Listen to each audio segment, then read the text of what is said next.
Hello, everybody. It's Dadman Walking 55 coming to you from the East Coast of the great USA at 4 minutes after 9. I guess this is kind of my routine opening speech. I guess I'm settling into. So, hey, I don't know. Got to do something. Got to do it different. You know, where else do you come to see a banana and a football? Combine each other together in a stitch. But hey, anyway, we got 7 of you great people. 8 of y'all already watching. We're on Twitch at Dadman Walking 55 and the YouTube side. So, folks, go ahead, get those notifications going. Go ahead, hit that like button. Make sure you're following us here. Let us crack up the whip and beat the crap out of the algorithms. Every 11 of y'all. That's the spirit, folks. Go get your neighbors, dogs, drunks, everybody.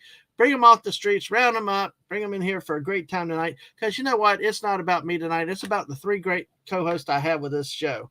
This thing is going to be wonderful. I look forward to these people. These 3 people really pick me up and great time to. Oh gosh, man! Talking about Aaron Gray and Wilma Deering, to quote Hungry Boy, is not enough.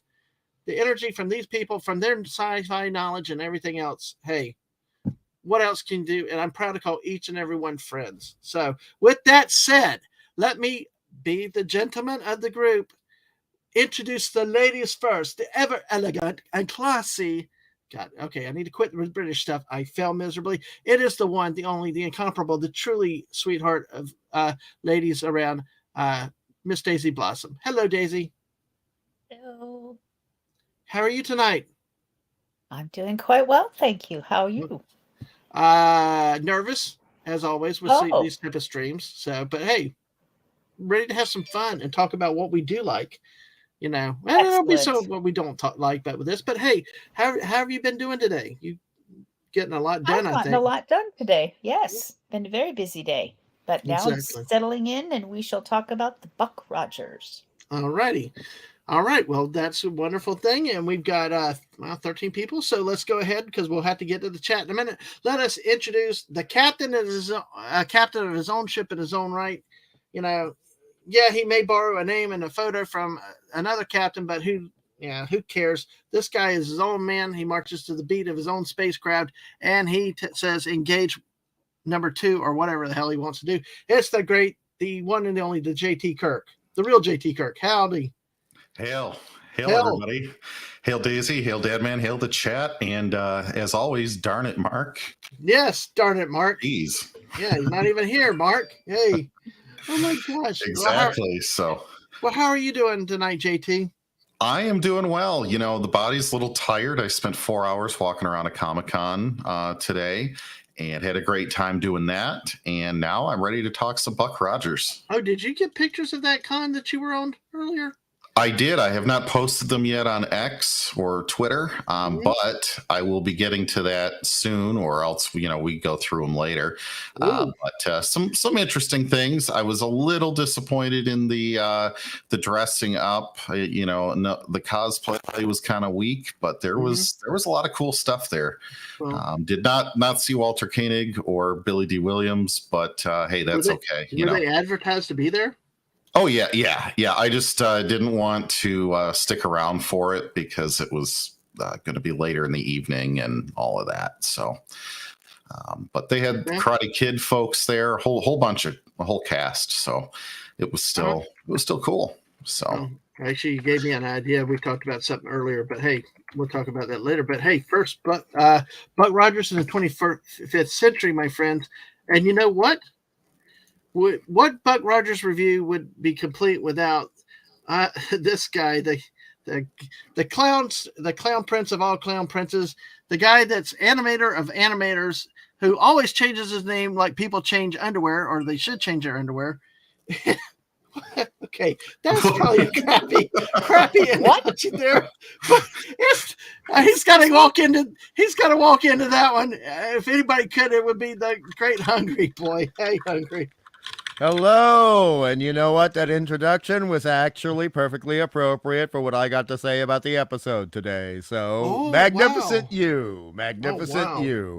Yeah, I mean, a couple of screenwriters should have intellectually changed their underwear when they were writing this app, but we'll talk about that later. Great to see you guys. Thank you, Dadman, for having me on. And let's roast this pig, shall we? But how are you doing today? How are you with us tonight? Are you ready to go 6 hours like we always do? Oh God, don't say that, don't say that. But no, I am raring to go. I'm All loving right. the sound of your voices. I'm loving the people I'm seeing in the chat, and I do 14 actually already. I have more good things to say about the episode than bad. I will preface that. I got like 7 complaints and I got 16 compliments, and that's a pretty good ratio compared to a Yeah. lot of what we see on the IMDb. Yes, So- exactly. So, all right. Well, let's do this. Let us do this first. Let's go ahead and greet our chat. Then we'll talk about the episode and a rundown here. Okay. So let's see. We go to Daisy Blossom, of course, is first. Hello. Hey, Daisy. Buddy Hepburn comes in, our resident youngster who, like, really is. He's like he's like one of us Gen Xers, like trapped in a young person's body. But hey, he knows his stuff, folks. And the great polar bear of the South, Snortapoopa's Cooper. Hello, humans and other critters. Good to see you, sir.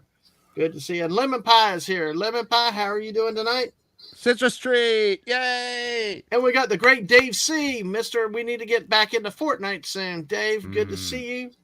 Good to see you here. And let's see, we go. GT My low Kirk pan is- buddy. Low pan. Yes, he does do that. Oh, man. All right, Snortapoop is hanging for dear life. Hang on, dude.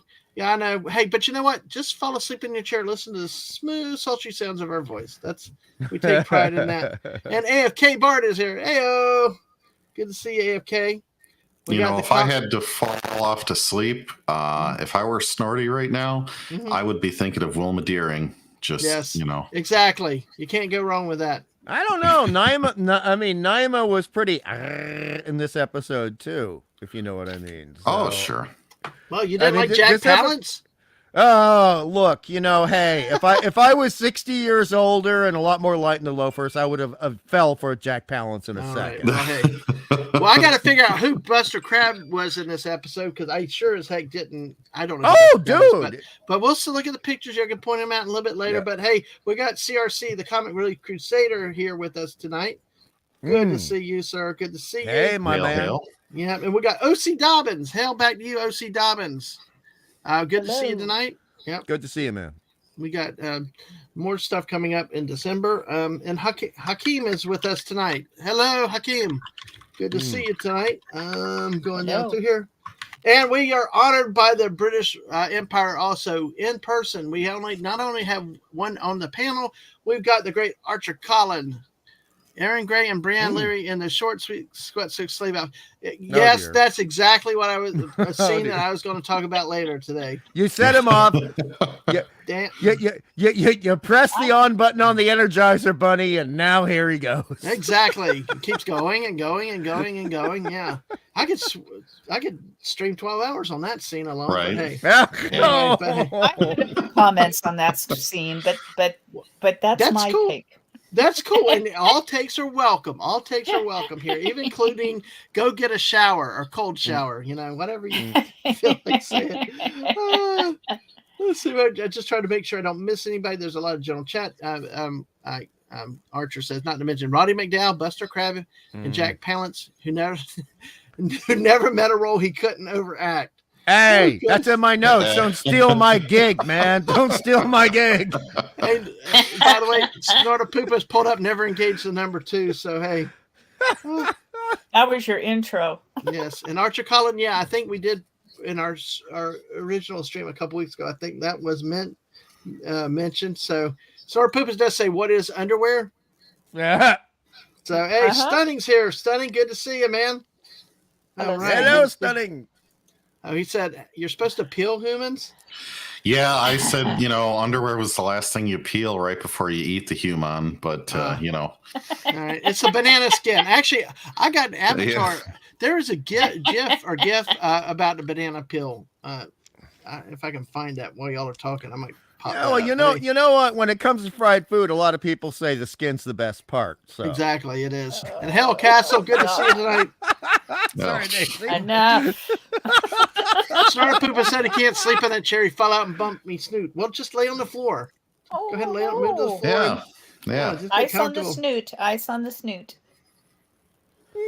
Wow. Dave C has this thing.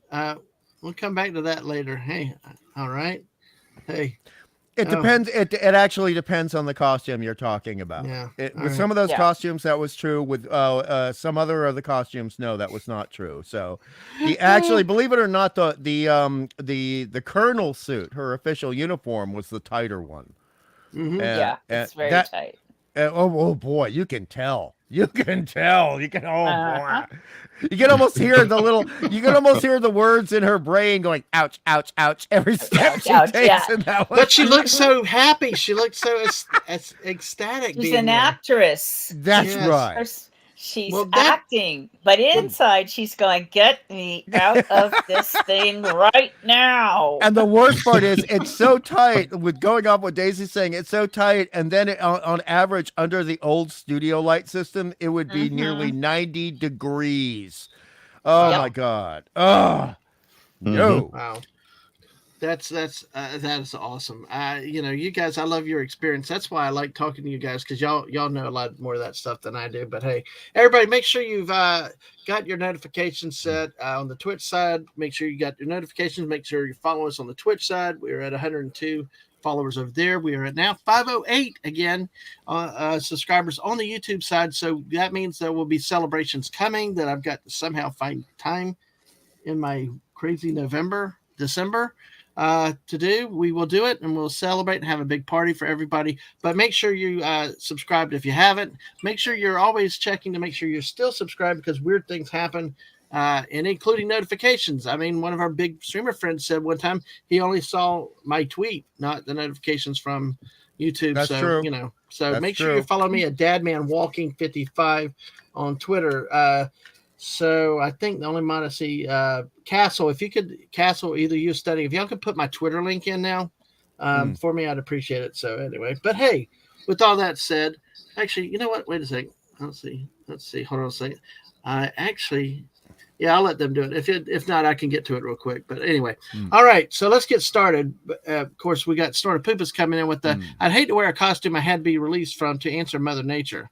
Some costume designers are sadistic. True. Yeah. Exactly. Well, he's got that rubber human suit, and he does a lot of things like that too. I'm sure a lot of those costumes, and I think Archer Collins and other does a lot of reenactment type stuff. Some of those costumes probably are very difficult to have to use the bathroom. It's like it's like a wedding dress. Once you get in it, you better. You're not getting back into it. Before you get zipped into that. Yeah. Or Daisy will know because of Daisy's educational background. If you have a reenactor who's doing Queen Elizabeth accurately with all the layers of clothing, all of them, you better make sure you did not have more than one coffee in the morning. Yeah. Because you're going to be in trouble. It'll catch up to you. It comes in. I mean, even the sleeves are tied to the top of your shoulders. So I mean, there are tons of pieces to an actual accurate Elizabethan outfit. And also not as many as the women, but there are for the men too. It is awful. Yes. So, you basically want to, let's just say you want to make sure you're on basically a water only fast for about 2 days before you go Elizabethan. If you're going to be accurate, you want nothing in there at all. You do not want to get caught unawares, shall we say. Right. But now I think it's time to move on to more PG-13 topics in space. I'm putting my Twitter link in here, folks, everybody, so that you got it for later. Several centuries from the Elizabethan times now to the 25th century. Yes. All right, so we're going way into the future. But before we go into the future, we are actually going to talk about a little bit of the past. The great Miss Martin Muses has made a stop by. Hello. Hello. Good to see you tonight. I was on her channel Tuesday night. Go back and watch that and follow over her channel too, where we talked about the United States Civil War for an hour and a half, and I felt like I could have gone for 5 hours. But hey, it was a wonderful time, and thank you for having me on, Miss Mark Muses, and I appreciate it. It was a wonderful time, and good to see you here tonight. So as we sit here, and we're going to talk about this. sort of poopus. He said, I suffered in some of those rubber human suits, old style button flies, and many, many layers, belts, sashes, disasters always just around the corner. Exactly. Mm-hmm. So, exactly. So, hey, all right. Well, we go with this. This, well, it's a two-part episode again that we're talking about with Buck Rogers in the 25th century. If you not familiar with this story, basic story, you know, Buck Rogers takes off in space in 1987. Mission mishap happens, puts him in a perpetual freeze. He wakes up 504 years later in the 25th century, near the end of the 25th century, actually, and comes into a futuristic society. And as we talked about, it's taken various forms between comics, strips, serial movies many, many years ago, and then ultimately into what we're looking at, the 70s TV series. So what we got here is the basically with this episode, there's a two-part Planet of the Slave Girls, episodes 1.3, 1.4. We the basic synopsis, and we'll take this from the IMDb site, is that the Earth Defense Directorate faces a crisis when nearly everyone becomes sick after eating a poisoned food. And what we see in this episode is, especially in the defense fighters, the pilots, they're the warriors, you know, the people that can protect the planet. Attempt is made to create an antidote, but the plan is thwarted when the laboratory is sabotaged and the assassin positions a weapon at Dr. Hewer. What we have in this was that Dr. Mallory's assistant was the mole, tried to destroy the computer, did some damage, but eventually was repaired. Then there was an attempt on Dr. Hewer's life that failed, that Buck thwarted. So they, Buck Rogers, Wilmer Deering, Major Duke Danton traveled to the planet Vistula, where the poison food was exported from, and they found a world engaged in slave labor.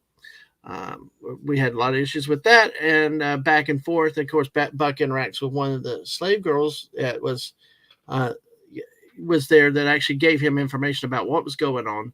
And of course, one of the governor's son, who was viewed as kind of played by Roddy McDowell in this episode, who seemed very aloof and very not caring on what goes on to anybody and everything else. He was blissfully ignorant, and his son actually went to become one of the Earth Defense pilots, and because he was ignored. So basically, then they find through their investigation on the planet that there was a fanatical religious leader and a slave trader named Khalil who was who was actually poisoning the Earth's food supply to weaken the Earth's defenses. So basically, to further his plan to secretly conquer the Earth from his mountain fortress while the Earth's defenses are incapacitated. So in a general sense, quickly, that is essentially what this episode has been about. And so that's, I think, a pretty good summary of what we had, and we can fill in the blanks and talk in more details from here going forward. Obviously, initial thoughts on this episode, just not without spoiling too much. Daisy, do you have any initial opening thoughts with this?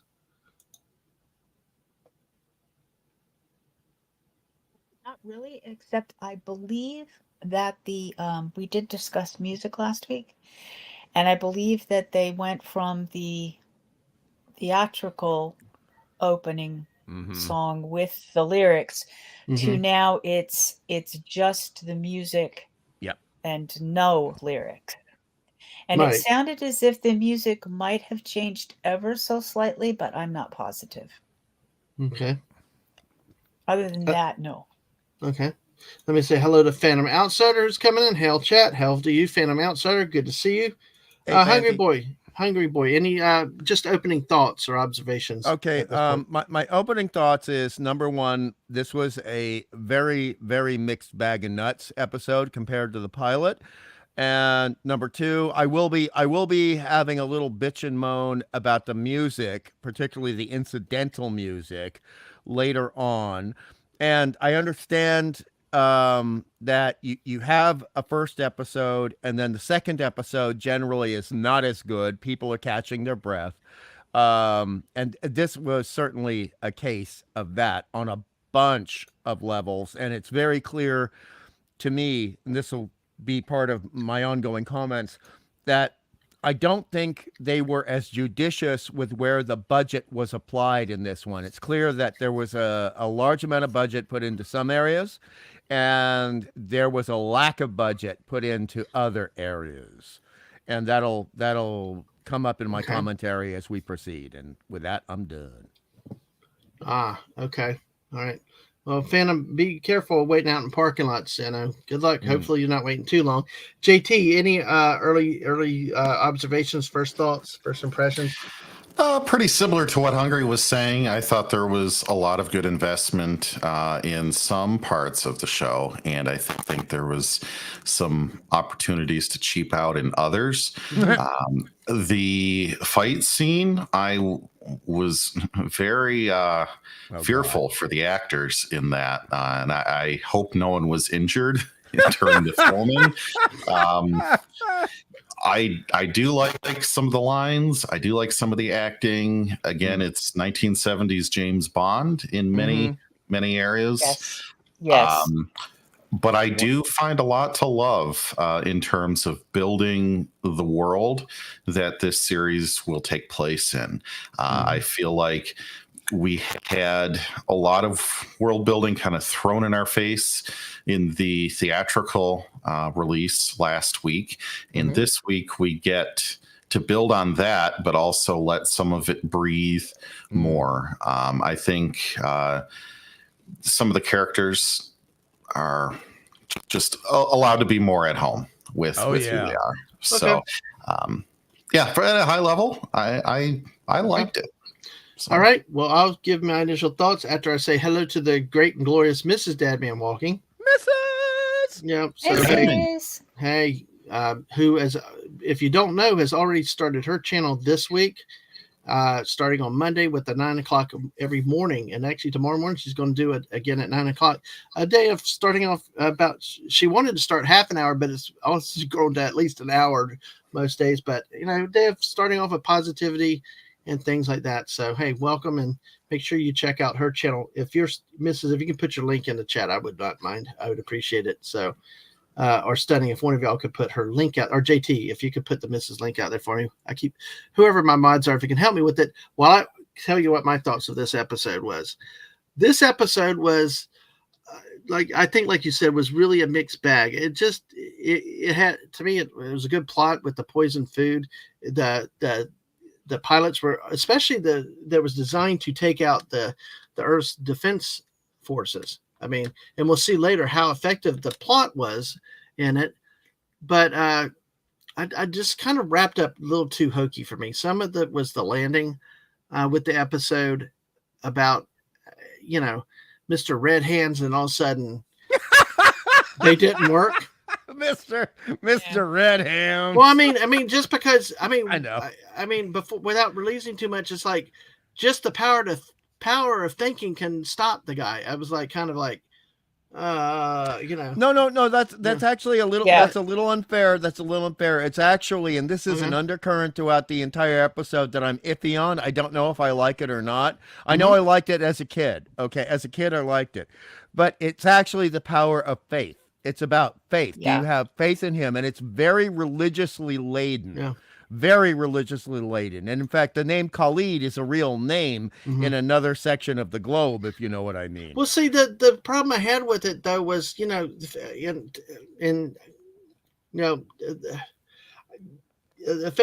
faith in one thing. It was like the fact that if you did not believe so much, it just like completely ripped all of his power away. And it just, to me, it was a little too far, because I would have been more convinced had it revealed that the whole thing was like Wizard of Oz. Pull the curtain back.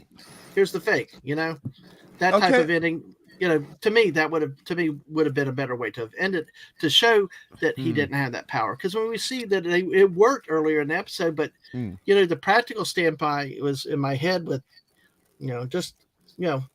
so.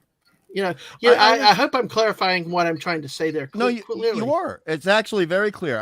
Because you don't watch a lot of horror films, I just want to say that I think that the writers involved, because I looked into their backgrounds a little bit, I think that they were banking on an aspect of vampire lore that had been kind of semi-established at this point, where if somebody holds a crucifix against the vampire, if they are actually an atheist or a non-believer, it won't work.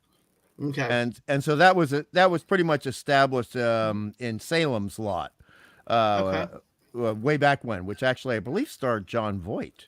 Well, you know David Soul. Sorry, David Soul from Starsky and Hutch. Oh, Starsky and Hutch. Yeah, another great 70s TV show. Well, you know what? That's why I have this great panel assembled. Because every time I do a show, I like to learn from things, and I've got 3 great people that all know sci-fi, and they all have different you flatter experiences. us, sir. And you flatter us. I'm yes, serious. you do.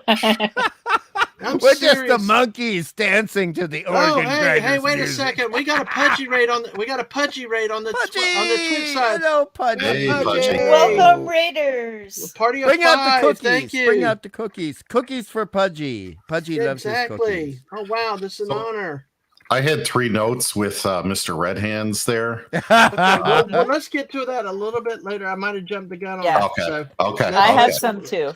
Okay, I bet you do. we'll get to it when I show the picture. But thank you, Pudgy, and the other hedgehogs coming through. Oh my gosh, it's a great. I tell you what, our Twitch side is really blowing up lately, and thank y'all for coming in. So basically, like I said, I thought it was a mixed bag. It's not the. It still beats The Village. It still beats a lot of bad television. Well, Blair Witch. It does.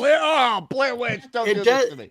But I tell you what, it definitely beats most modern television shows that I've tried to watch. It just, it's still good, and I still like those shaded elements. Like there's a scene like Buck Rogers. She's like, well, they're going to know something. They're going to hurt me because if I'm supposed to be yours for the night.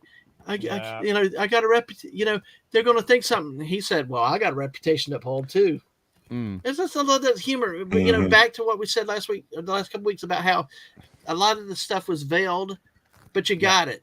You didn't have to have it hit over your head. So, but that's a great point, though, sir. That's a great point, though, because see, Buck he's got to maintain his dashing, debonair, shall we say, musketeer personality for his own sake, just to survive emotionally, because we saw what pain he was going through in the pilot, right?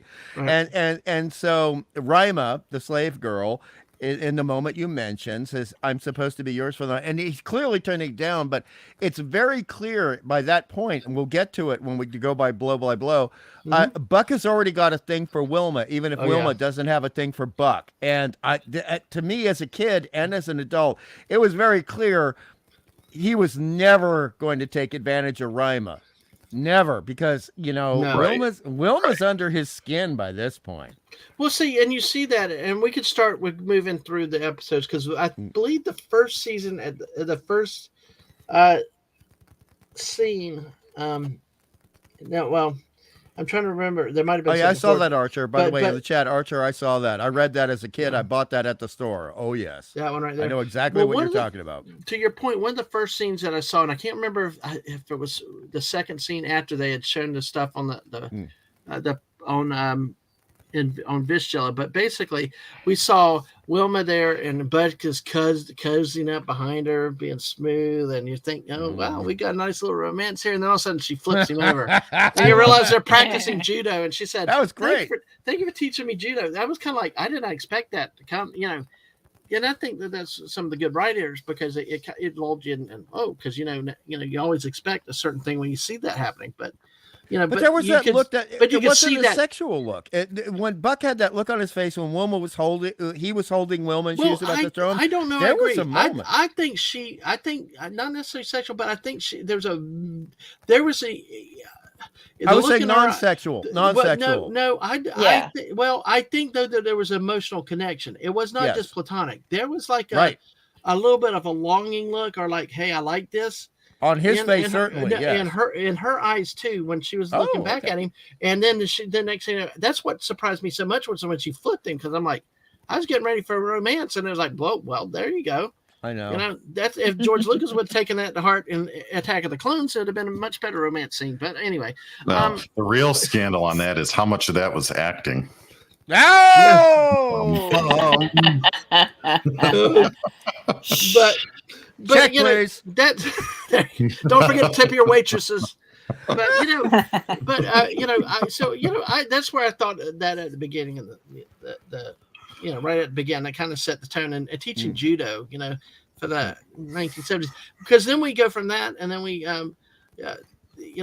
Wilma and Buck saved the kid on the crew, on the training mission, who basically fell behind, as we see, because of the poison food. Of course, the major Danton was like not a patient, and they were going, "Oh, we'll come get you," blah blah blah, and then then we see the tension between the major and Buck Rogers, develop and go in there.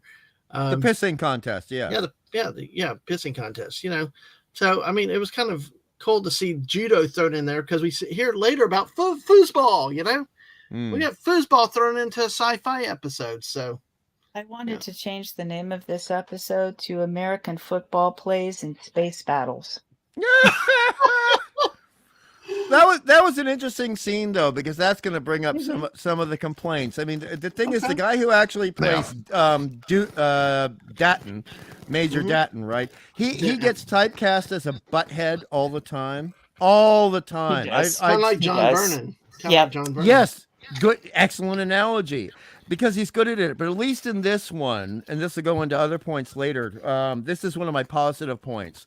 It was great to see an actor who's always cast as a butthead have a wonderful character arc. And by the time we're a little bit more than halfway through, the guy's coming through. The guy is being open-minded. The guy is actually going, okay, maybe I can tolerate this barbarian from 5 centuries ago. And by the time we get to the last third of it, he has completely stepped up to the plate. He is really being the best military guy he can be, but also the best friend he can be. And we've already been told it at this point, and Wilma's made it very clear, but it's nuanced and it's subtextual, something that, millennial writers can't understand, that there has been a little more than friendship and camaraderie between Wilma and Major Datton. They were closer. And, Buck even says, want to talk about it? And I think she says, not particularly, in a very, severe voice, while they're flying together. And that really was an upside of the episode for me. The psychology. Some things never change. Yeah. That's what he said. Some things never change. Well, Daisy, I believe at one point in the conversation, she did say, "I'm fine." Yep, I'm fine.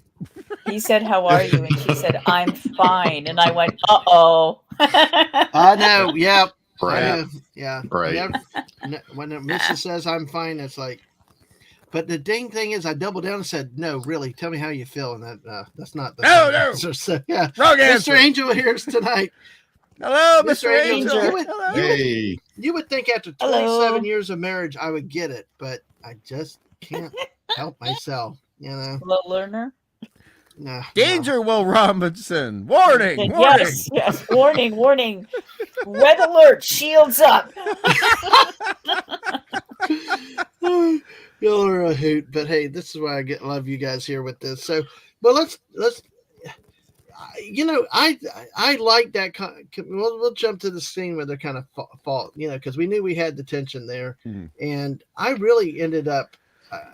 I loved the way they brought the football in. I thought it was so cool, especially in the 70s. It was big football time, and the way they did it, and the way they used the football theme. Like Daisy, actually, there's a point about retitling it possibly, because we see the whole football analogy throughout, even to the end of the episode. To where we see the few Earthships going after the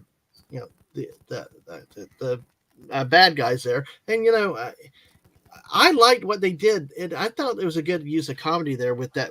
Here, this is what they do here, boom, and then then what about this, boom, and then what about this, boom. It was back and forth, and you got Twiggy and Dr. Theopolis walking down the hallway, and it's like they can't be making that. Dr. Theopolis is like, surely that's not them making that much noise. Well, there was a Dadman joke there. I laughed. I thought Dadman's going to love this. All right, this is like written for Dadman when Dadman was a little itty bitty Dadman.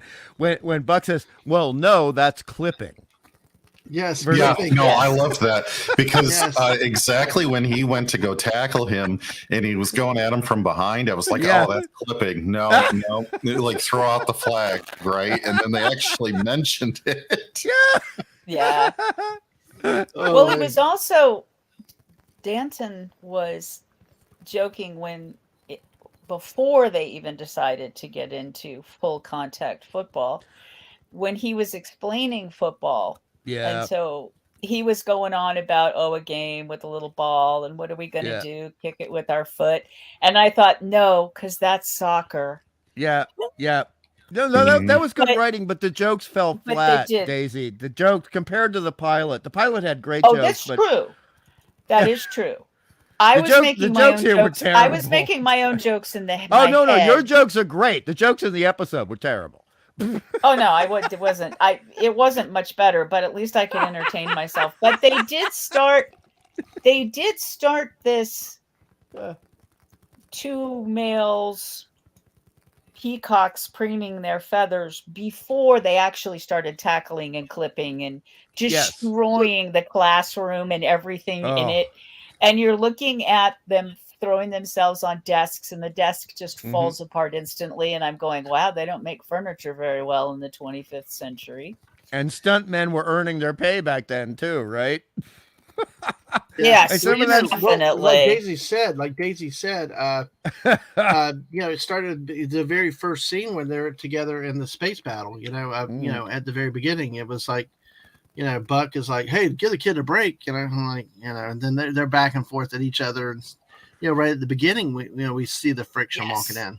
Oh, but it got so much worse when they end up in the landing bay after all of that. But it's like, hey, drinks at 8, Wilma. We still on for drinks at 8, and you just see Datton's face, like, oh my god. No, that's not the worst. The evil woman was like, "Yeah, Buck, sure, your place, yeah." It's like turns around. Yeah, she had that little. She got into that one a little too much there.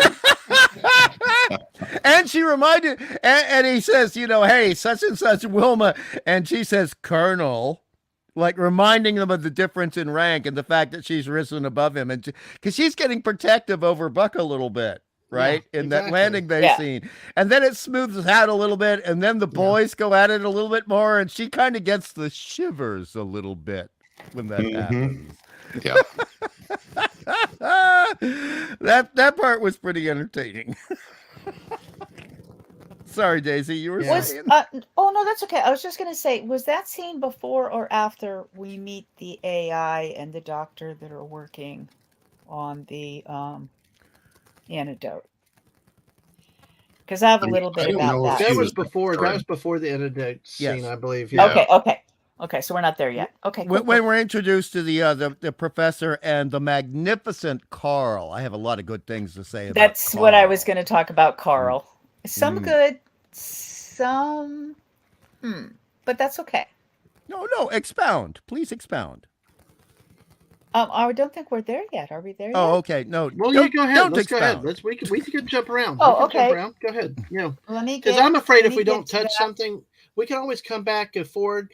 I'm afraid if we might miss points if we part things too much, though. Okay, I'm just trying to find it exactly. Okay, one of the things is the difference between Carl, which is sort of introduced to us very much as a computer AI, as opposed to, say, Dr. Theopolis, who's a different type of AI.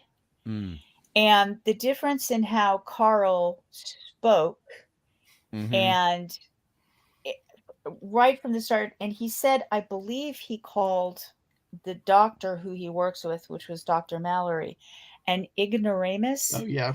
Which I'm going, okay, 500 years from now, they still have that word. Why? Yeah. Well, we have that word 500 years later. True. True. Maybe it'll stick around.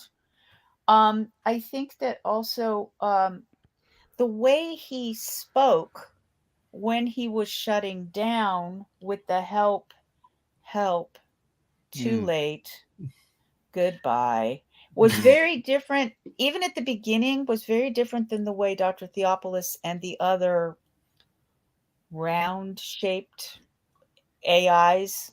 It seemed like two very different types of artificial intelligence to me. Maybe not.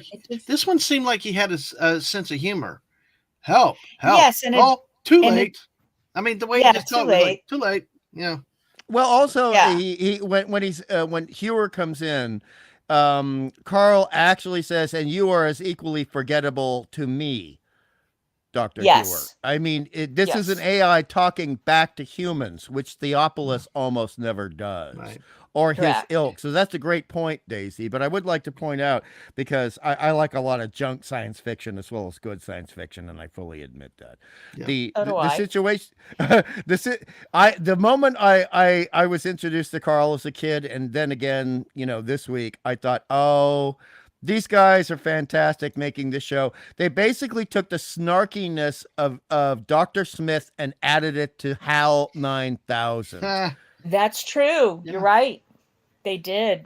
Which I thought was a refreshing change. You got some personality out of some of the AI. All of them are so serious, like Dr. Theopolis, but now you got one that's like, hey, you dumb idiots, I'm the one who's solving everything, hey, get it. He's sarcastic. Yes. He's got a sarcastic attitude, man. Don't get in my face. You humans are slowing me down, and then when I need help, you're not here. And in fact, I would even go so far as to say that Carl is snide. SNIDE. Yes. Yes. Yep. He is. Well, let me say hi to Sniper the Duck real quick. Hey, Sniper. Good to see you tonight. Hope you're having fun and good to see you. Okay, Daisy. Sorry.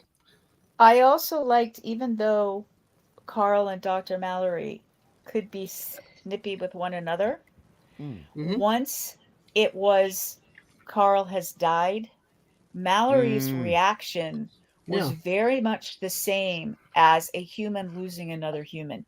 This was his friend. This was not just a co-worker or a fellow doctor intellectual. This was his friend, and his friend was dead.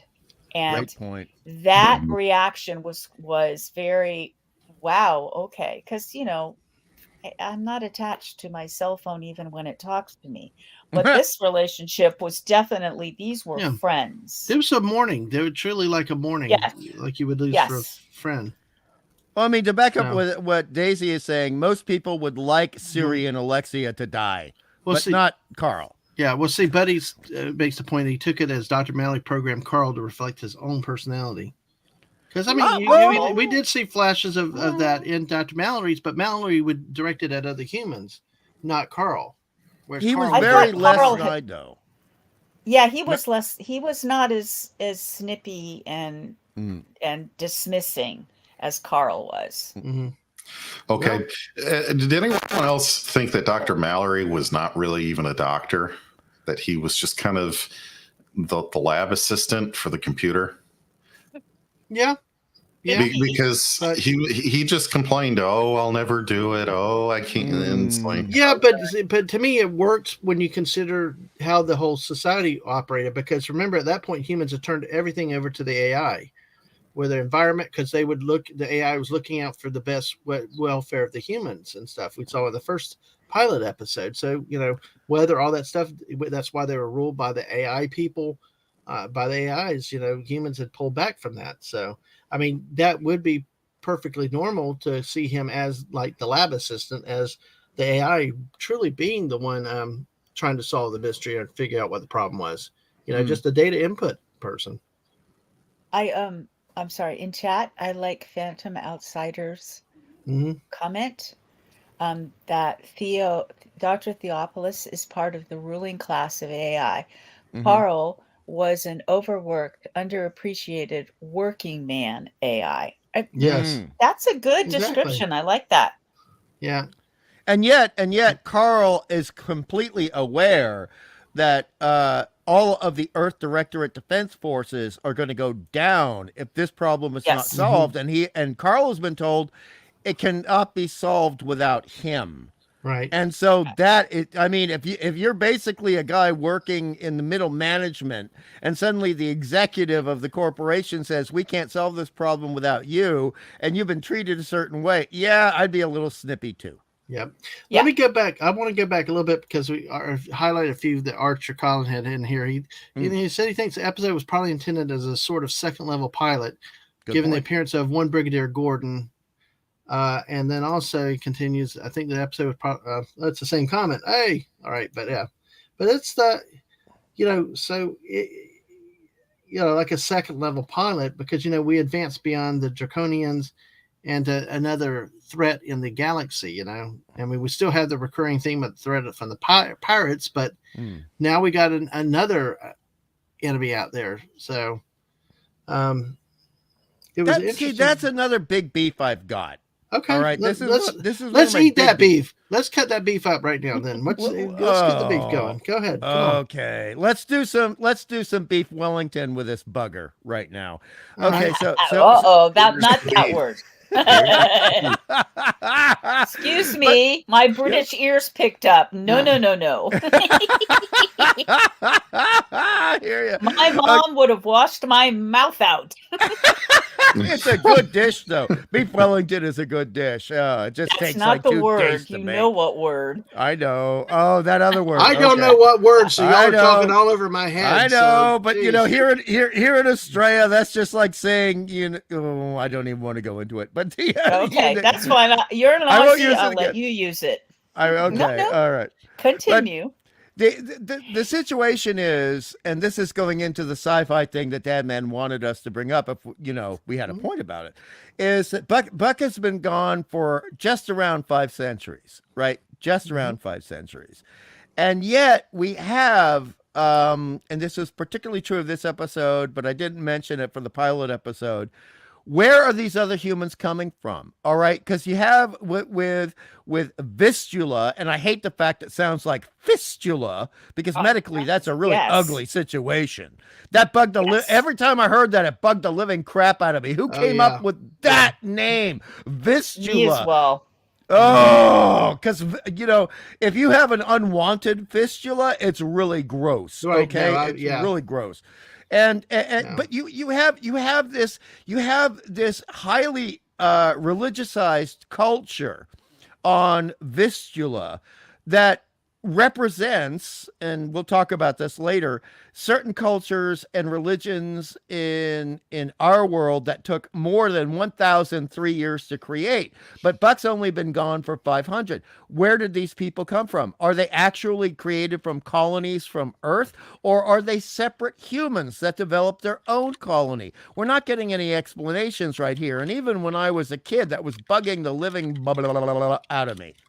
I did wonder how did humans travel so far and be so different? To say, as you said, it even as a kid, I was thinking, well, that's odd.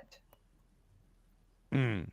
No, because it just didn't seem like Khalil, Jack Palance's character, could be something that would be created over a mere 500 years. And also, let's face it, it would have been at least 100 to 200 years, even through science made stupid, for humans getting into space that far away, according to what we were told in this episode. It just did not seem plausible or possible that a realm, a region, a culture like the Vistulalians, shall we say, would actually exist and then look so much like a certain Earth culture we shall not mention.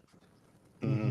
Well, my other thing was, is it possible that they had sort of a religious culture already, and then Khalil came in or was born as a mutant, or however this happened to him, then he played upon that already existing religious belief and centered it as a cult around himself.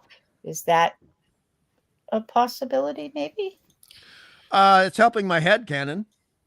Yeah, I know, headcanon. I know. I'm not being mocking. I'm not mocking. I'm just saying. Oh, no, I got it. Yeah.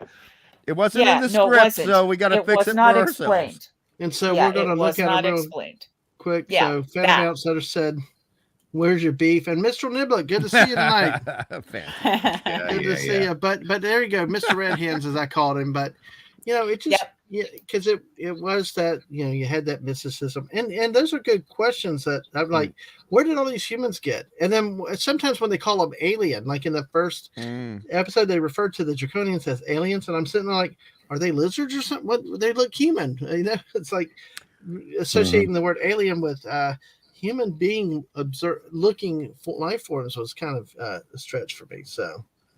Well, I'm thinking that's a budget problem. They would have liked to have aliens like we see in Star Trek or Star Wars or whatever, but to do that for a TV show, especially if you're planning on having any of those aliens come back, that's lots of work and kind of expensive.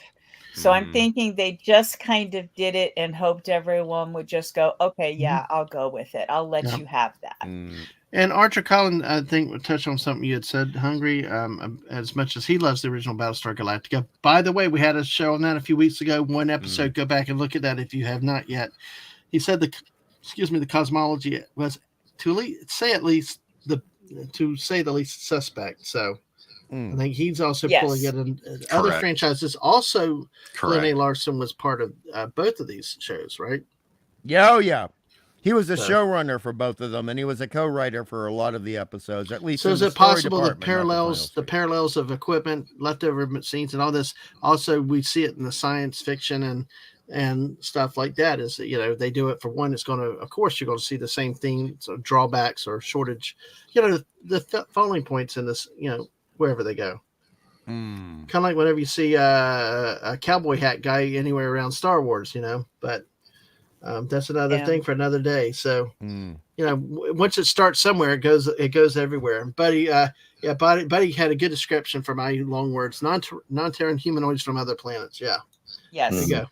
But yeah. So, Dadman, I had three notes on this. Okay, go ahead. Particular thing.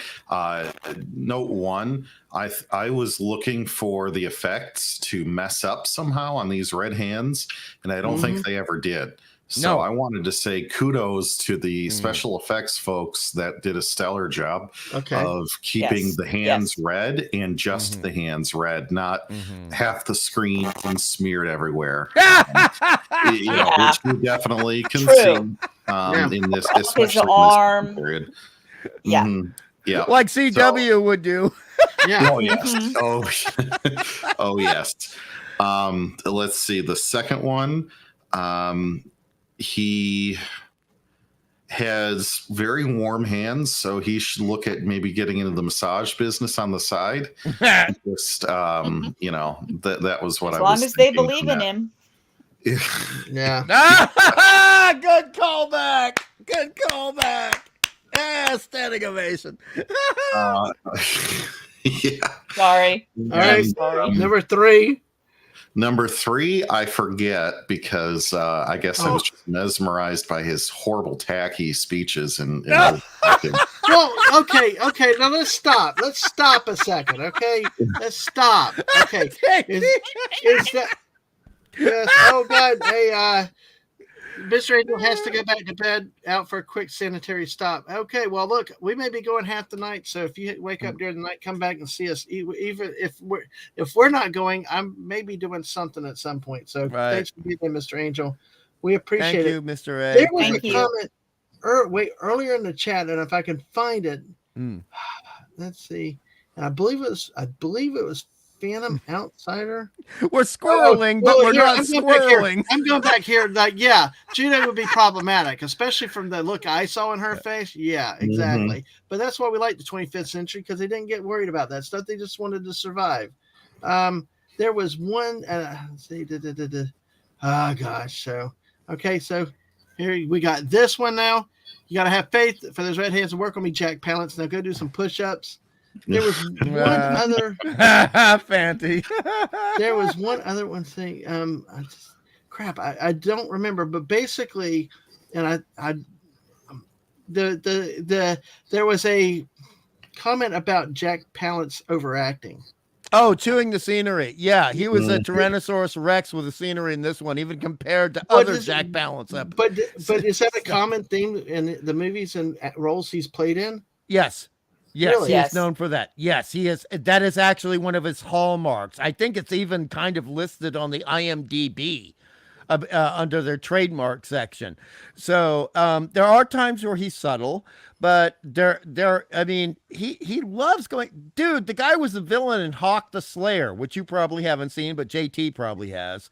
And in Hawk the Slayer, which was like the first D&D movie, he is over the top, but I mean, over the top to where people cannot actually watch the movie. But he is more over the top in this episode than Hawk. Oh, and he's got the cape thing on the back. He twirled it. It around the stage. He twirled it at the end. He actually, all the people are coming to get him, and he spins around like Jesus Christ Superstar, holding his cape wide. He's about to take flight, Daisy. He's about to shoot off into the air. It's brilliant.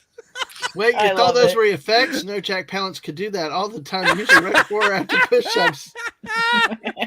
I don't know this one. But Archer Collin, Jack Palance is too subtle as Brian Blessed is too quiet. I get that. Thank you, Archer.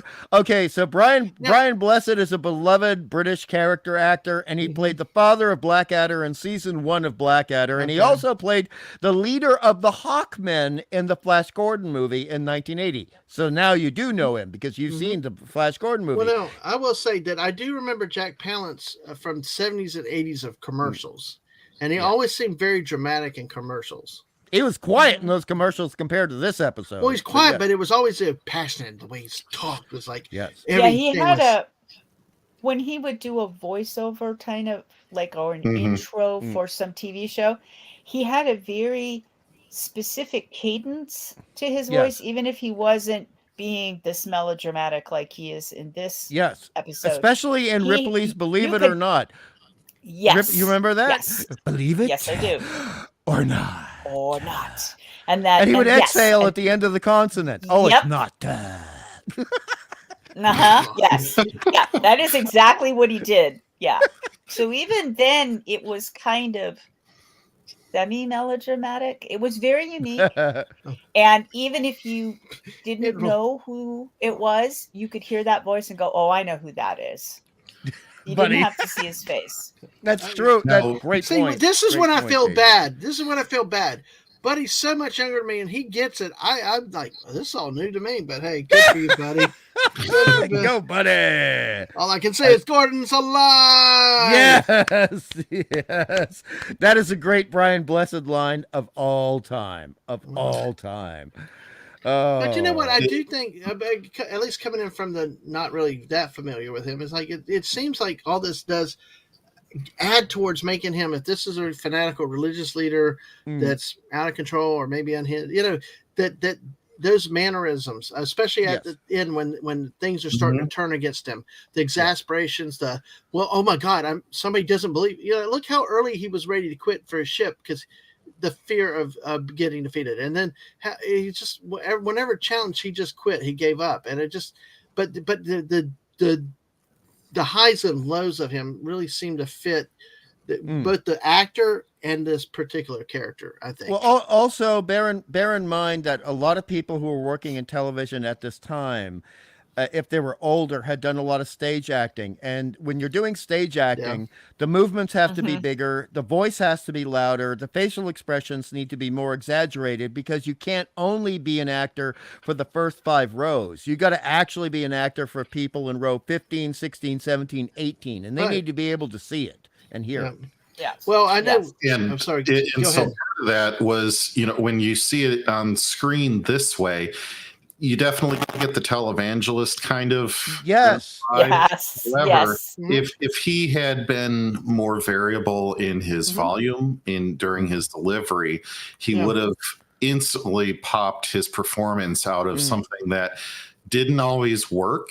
It worked and didn't work depending on which sentence or phrase he was saying. And if he had varied his volume and gotten away from Hungry, as you're saying, the stage acting, necessary method of doing things, it would have been so much more powerful. And if he would have also slowed down in some of his line delivery. I think it would have given him much more emphasis, much easier for him. Well, what about this? What about this? Mm-hmm. As Phantom Announcer said, after he killed somebody, I was waiting for him to look in the camera and say, "Believe it or not." Believe it. Believe it. I will tell you the first time we see him, and he's doing his thing, and his followers are, believe in him completely and or are terrified of him. I was so upset that woman rats out her husband. Oh, God, that was awful. I was like, oh my God. That's exactly the phrase I used in my notes, was ratting out her husband. Yeah. Why did she narc? Because she was afraid. She was afraid. She was deleted though. No, she would have been rewarded with green hands or something, and instead she got the red hands. No, she didn't get the red hands. The husband did. Her husband did. Right.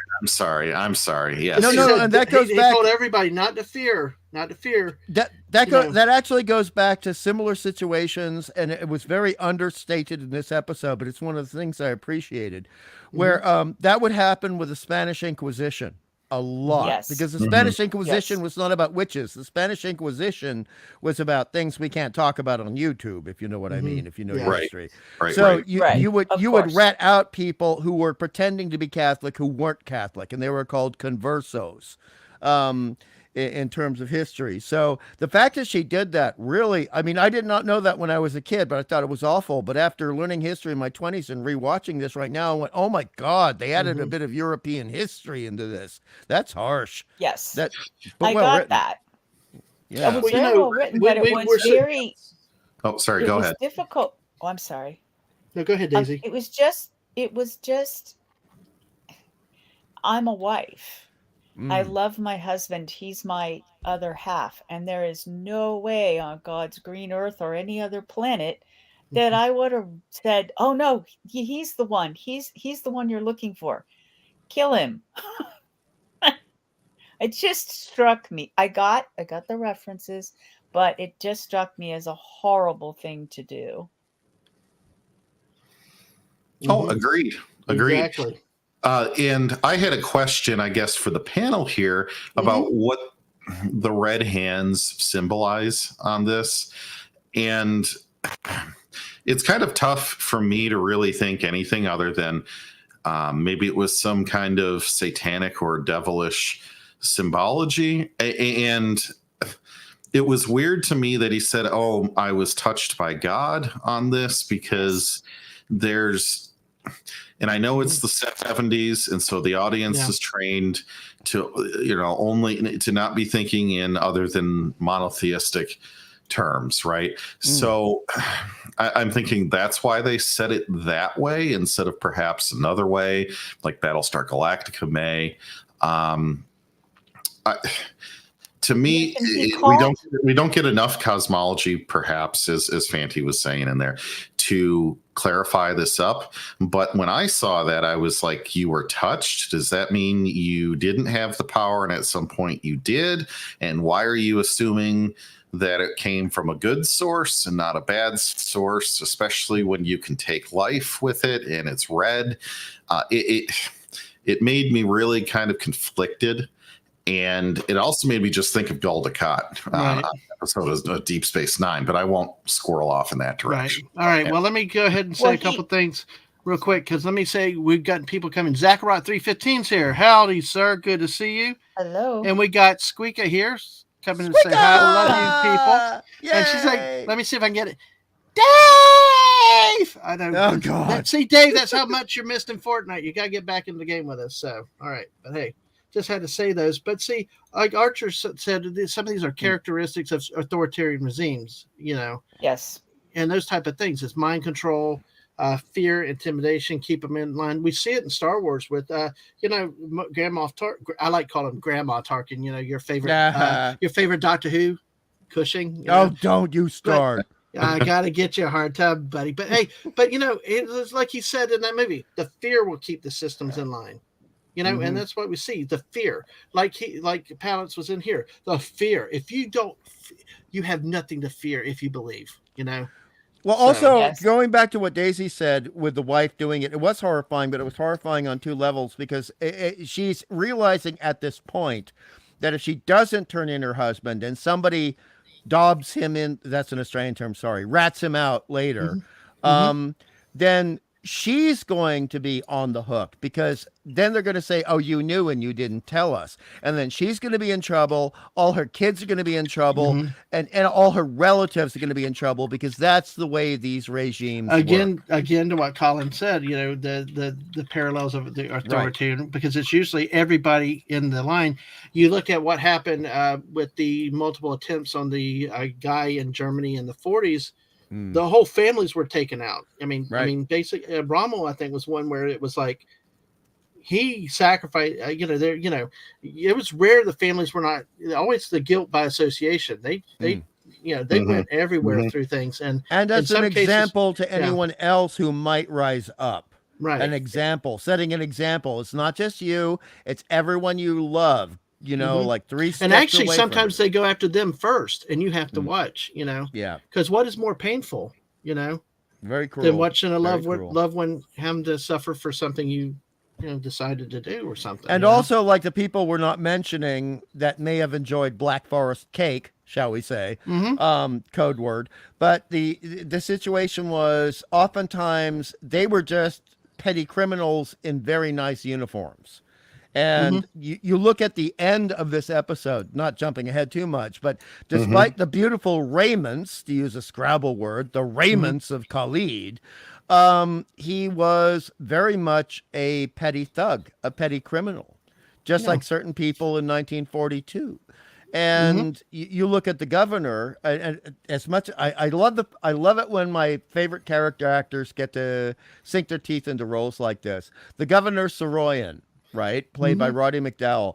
What a wonderful performance. We didn't get enough of him in this episode, but he was like some other people around 1942 who were just going with the flow and thinking, I'm just doing my best pencil pushing job. Why are people complaining at me? Right. We're getting people getting fed. We're eating here in the castle. What's the problem?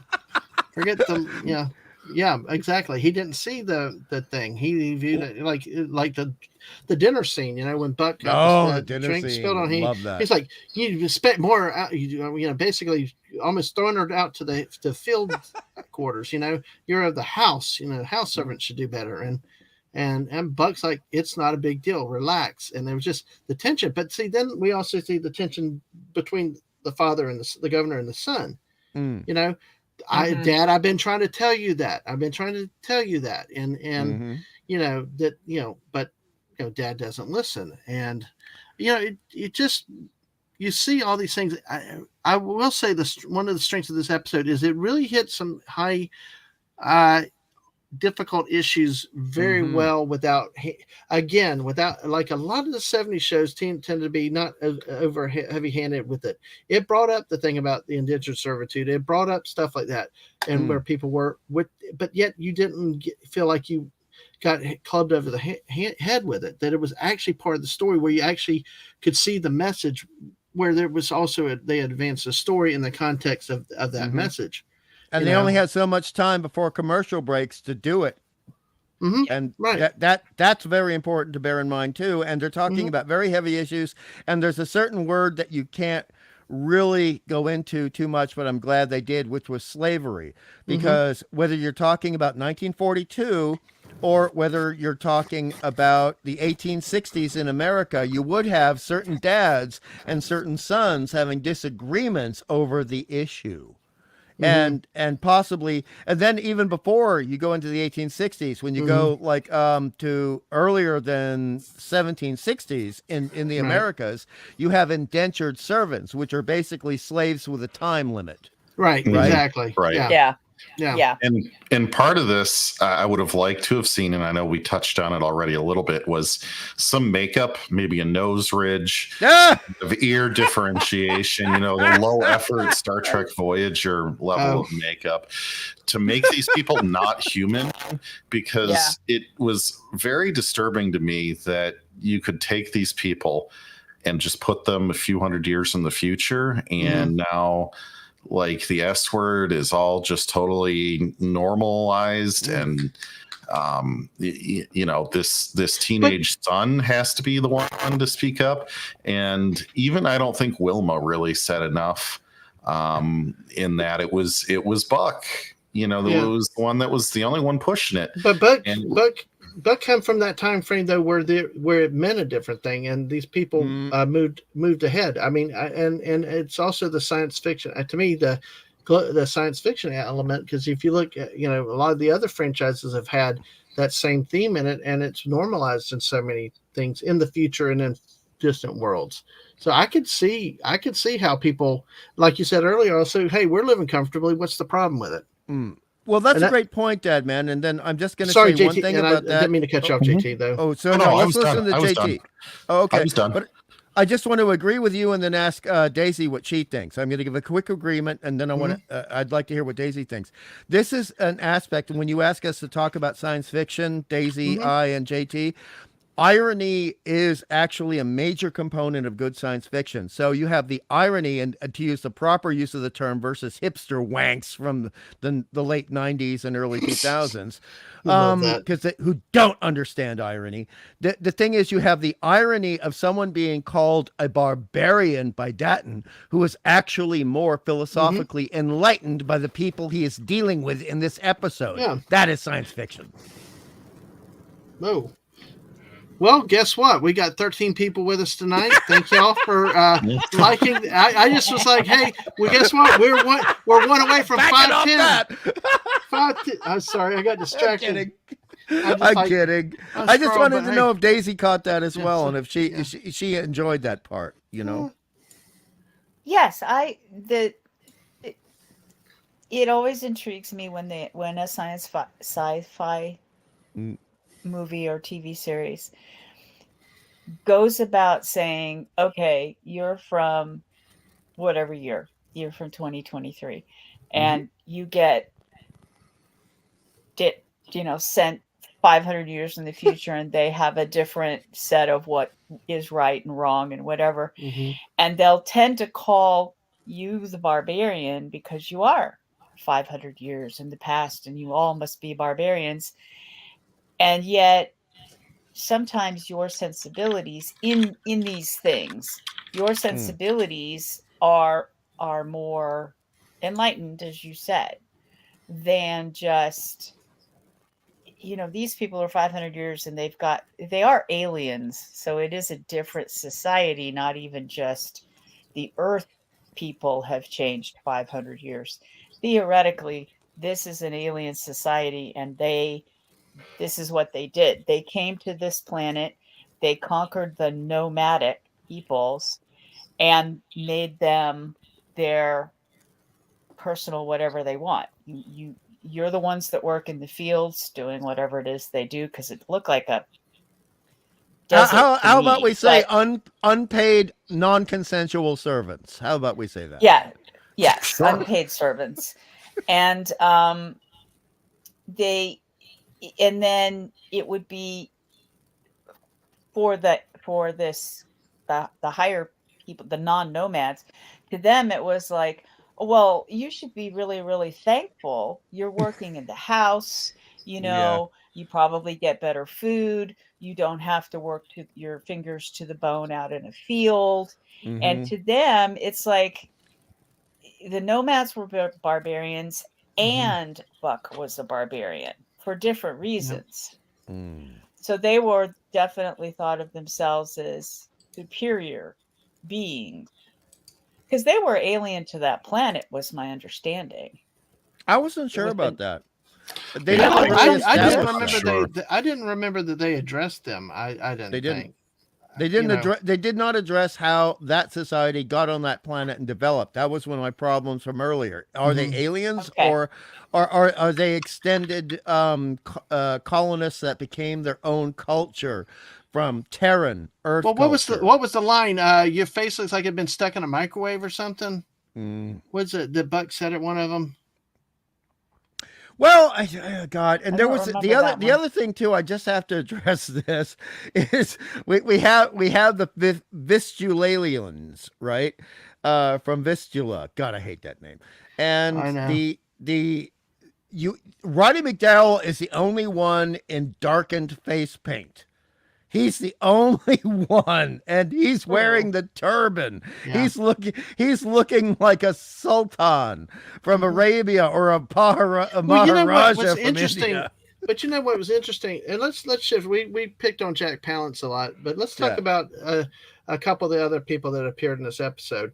One of, like you said, Roddy McDowell. You know, but I swear the last scene in the whole show, he looked like his normal skin color. He did not look dark. I mean, because there was some about the last scene in the whole thing that got me like, you know, he looks different. He did not look as dark as he did in the first episode. But he was still very dark. I've watched a lot of Roddy McDowell movies. I've been a fan of him since I was 4. Let me tell you, that is not... The guy's got skin like bisque porcelain, all right? Yeah. He is pale. Roddy is pale.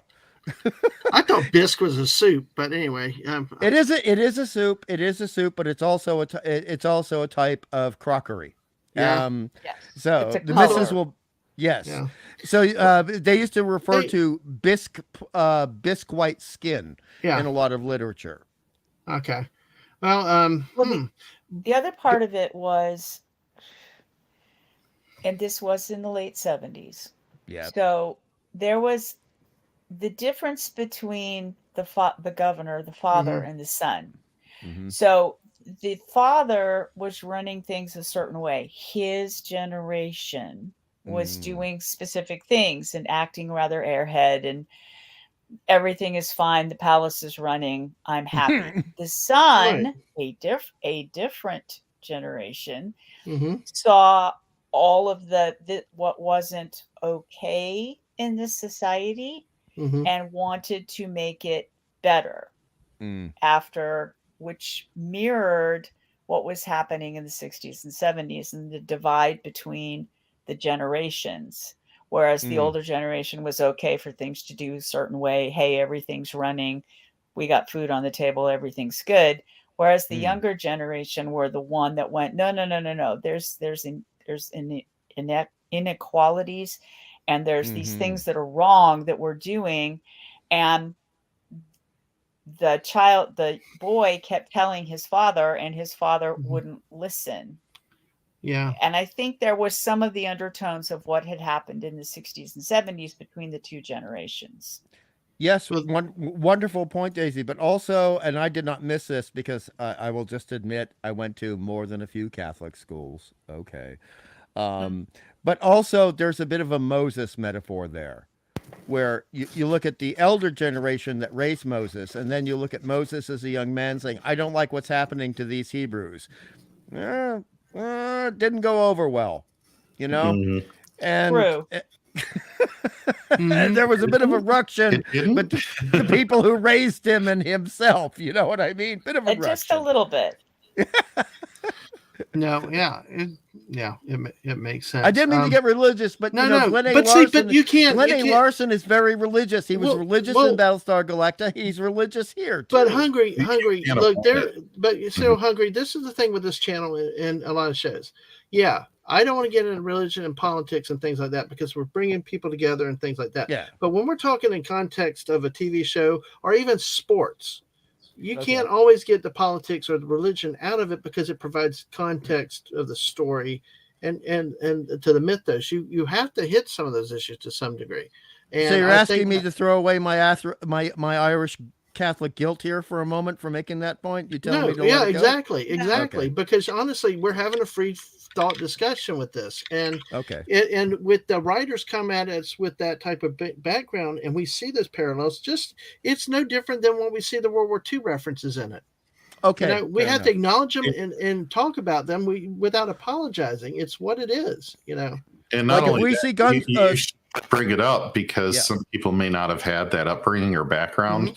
And so they may be completely oblivious to the symbolism or importance of it in the show. And so it's good to talk about that because you can't assume that everybody has the same knowledge as you may on that. Even beyond that, JT, I've come up with a religious background in training stuff, but there's stuff that I don't. I mean, I'm hearing for the first time that I'm learning from your background. You keep saying Irish Catholic and all. I'm Southern Baptist, so pretty much, sometimes some of our background's kind of limited. So I don't know what you come from your background. I don't know until you say it that this is an analogy, from something else. So that's why. I mean, say it without apologizing.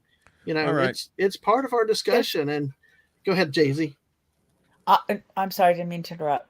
I was done. There's a very good comment by Archer Collin for reference from 500 years in the past. I see that right here.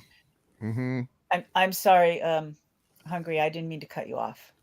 No, you didn't cut me off. I was actually hoping you were going to jump in here. Go ahead, please. Yep. This is very interesting when it says, just think that 500 years ago, we had barely left the medieval period. Europeans had barely discovered the Americas. The fastest form of travel was a sailing ship.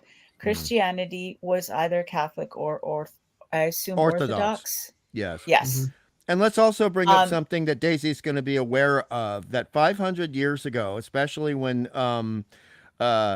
Columbus arguably first found the Americas and Catholicism, shall we say, encountered the Americas, there was a massive debate in the papacy over whether or not indigenous people of those areas actually had souls. That was an actual debate. And that is horrifying. Yeah, they discussed it. Yes. Yeah.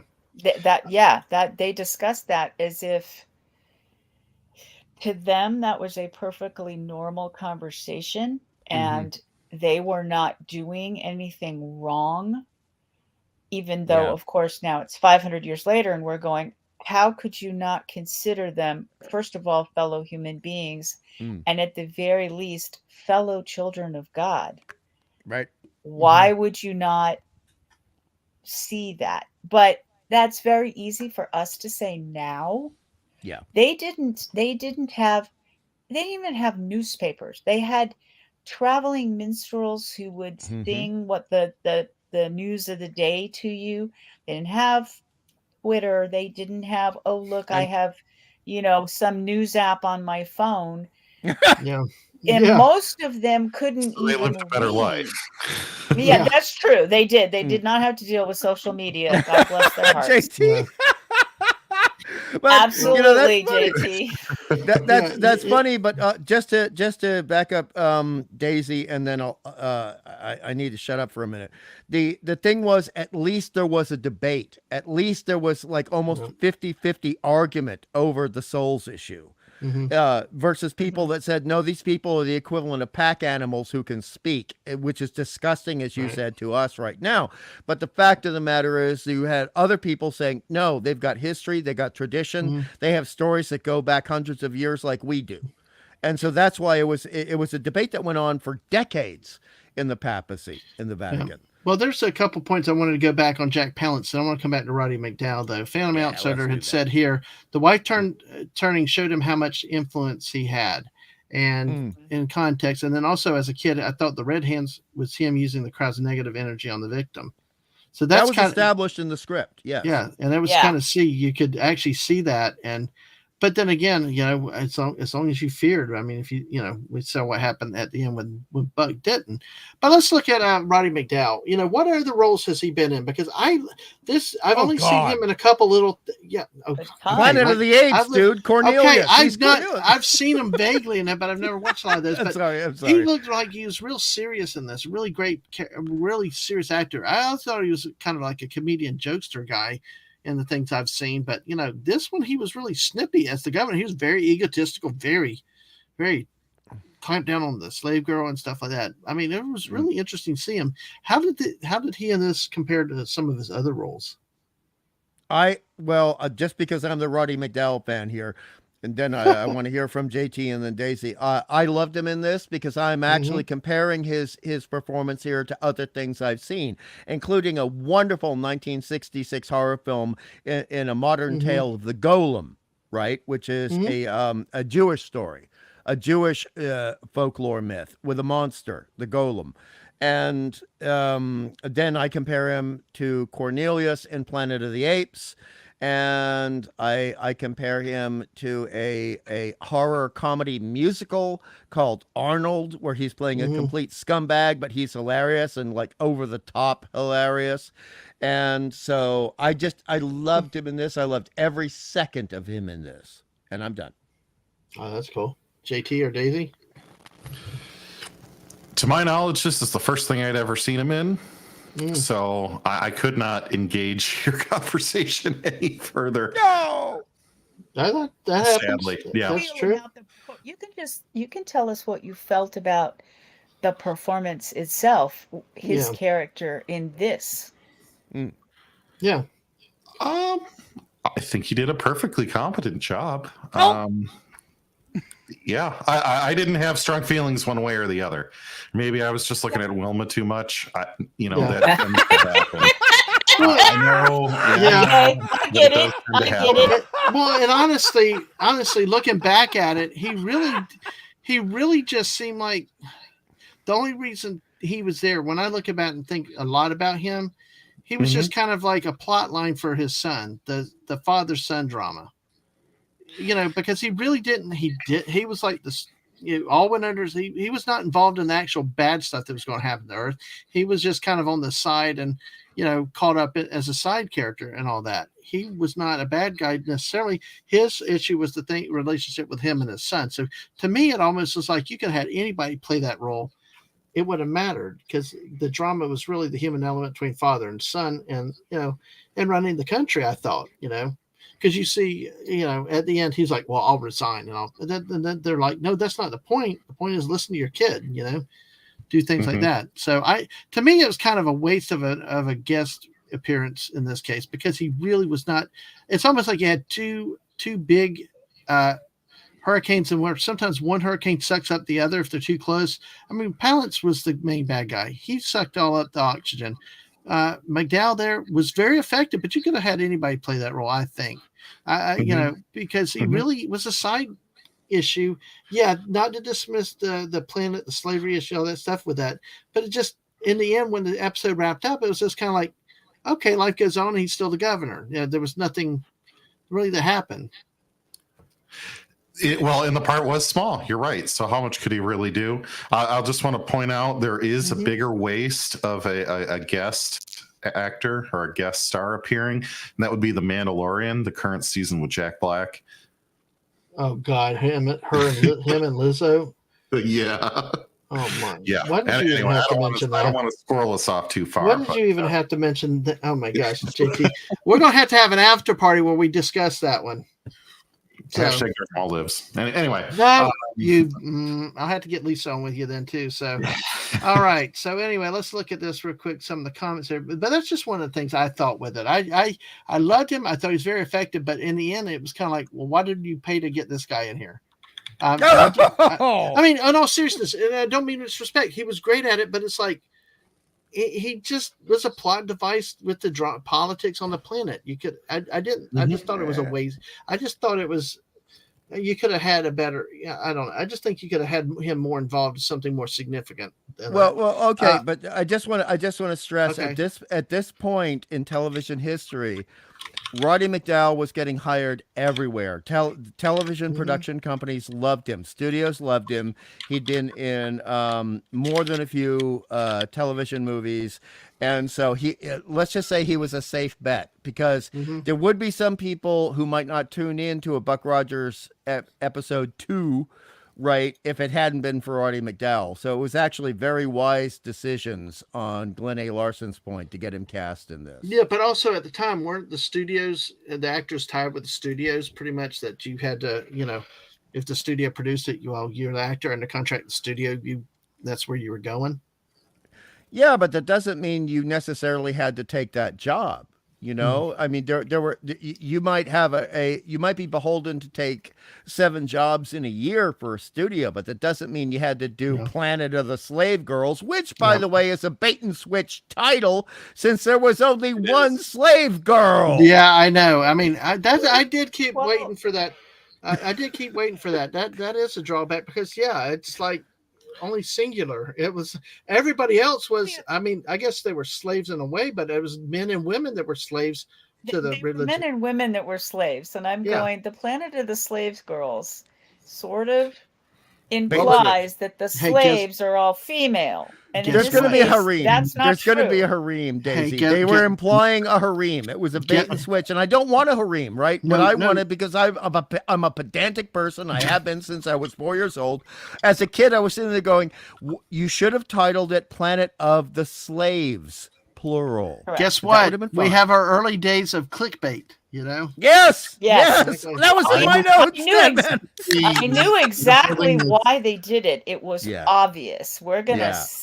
You're gonna come because the male sci-fi fans are going to come because they see that and go, "Oh, I'm going to see a bunch of slave girls and a bunch of Orions, and I'm going, you know, Orion girl. Had I seen this at 10 years, had I seen this at 9 or 10 years old, I would have liked the whole hour to be on that one scene in the steam place. Oh, I knew you were going to go there. We're going to come back to that in a little bit. Let me catch up with the chat, though.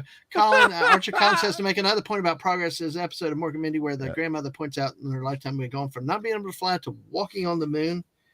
He says also progress can be very rapid, logarithmic rather than mathematical and acceleration. True. Yes. Buddy says that Roddy McDowell was in My Friend Flicka, Lassie Come Home as a child in countless films and shows. Yes. He's also the voice of Vincent.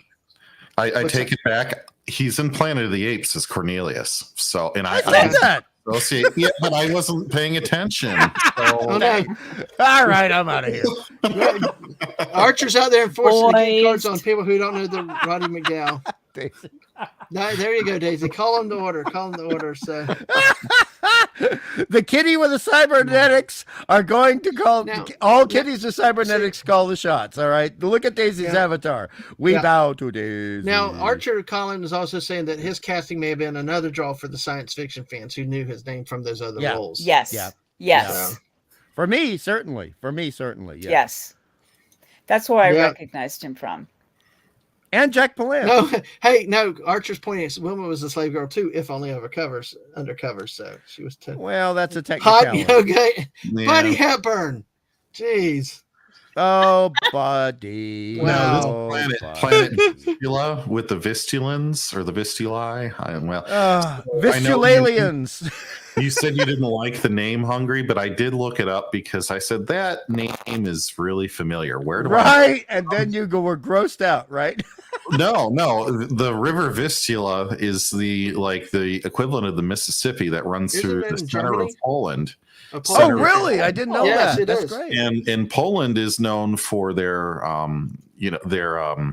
I guess their wheat crops, your staples. Yes. And so, they compete with Ukraine for that part of the world for grain export. So, it does make sense that this would be the name of a planet that's making a food staple for somewhere else. So they didn't pick a name out of a hat.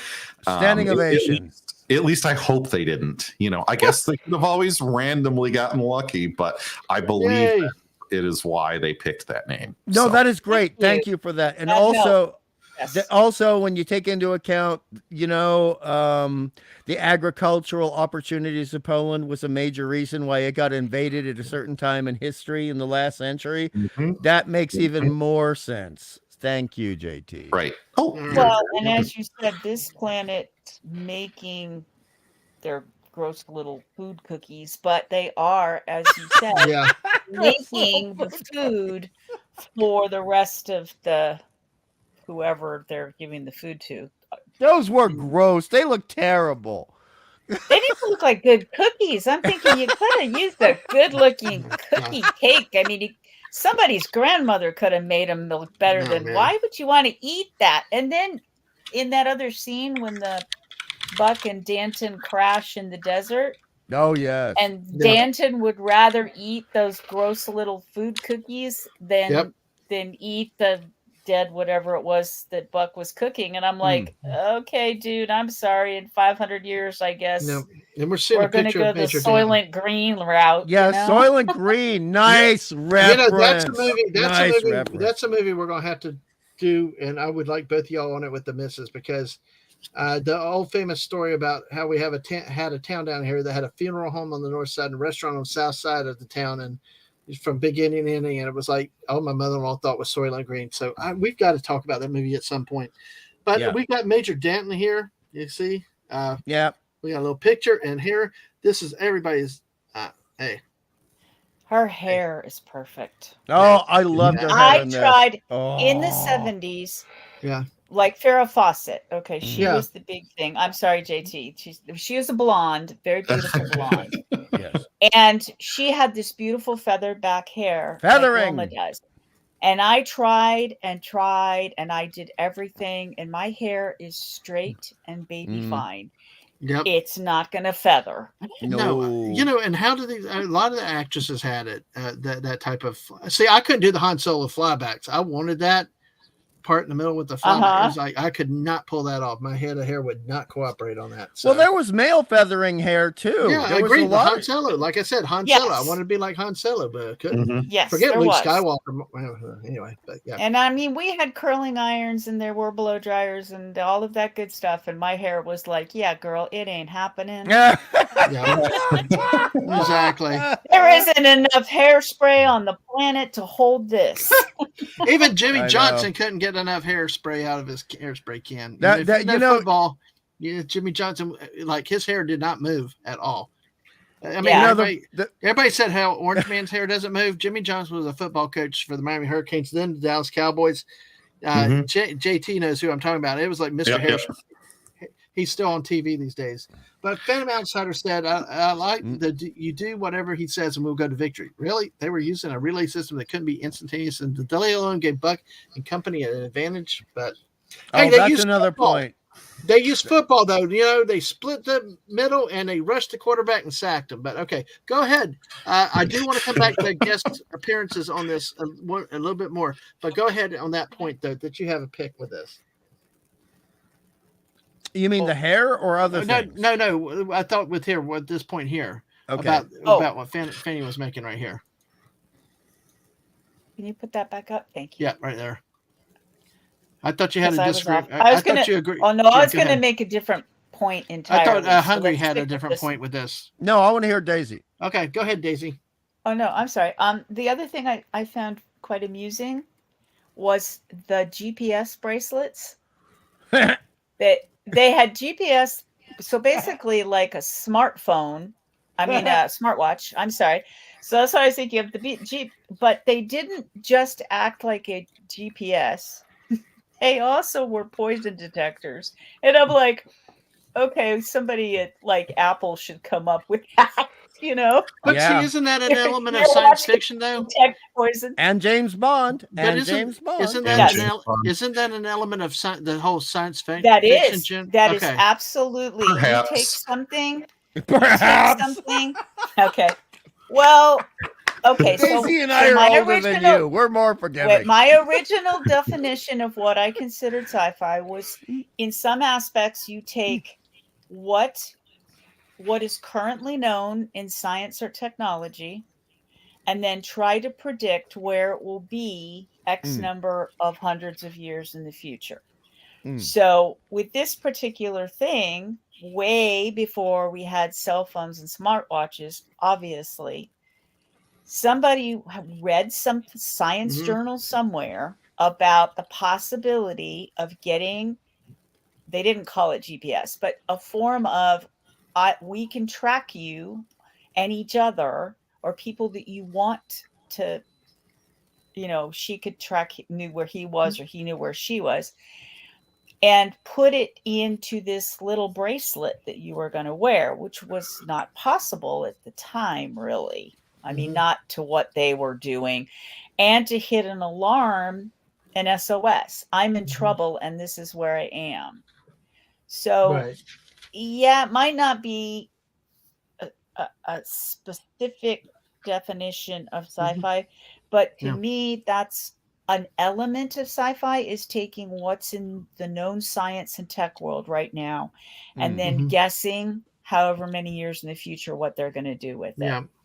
See, because my other thing, ahead. and we'll get into it later with this, is when they were showing the battle and they were showing it on screens, and it looked exactly like a video game. Oh, it was asteroids. It was asteroids, Daisy. It was asteroids. And I'm going, I've played that video game. I know. I put quarters in that machine. I know. So the GPS thing was very cool, but I'm looking at this stupid consoles going, oh my God, that's awful. I mean, hold on. Daisy. They can create something called the power leech, but the console readouts look that bad. Right. Flying, look, the triangles are flying towards each other. Pizza slices. They're showing pizza slices. Even Daisy's mocking the oh my gosh, people, this is all we had at the time. It's the best we could do.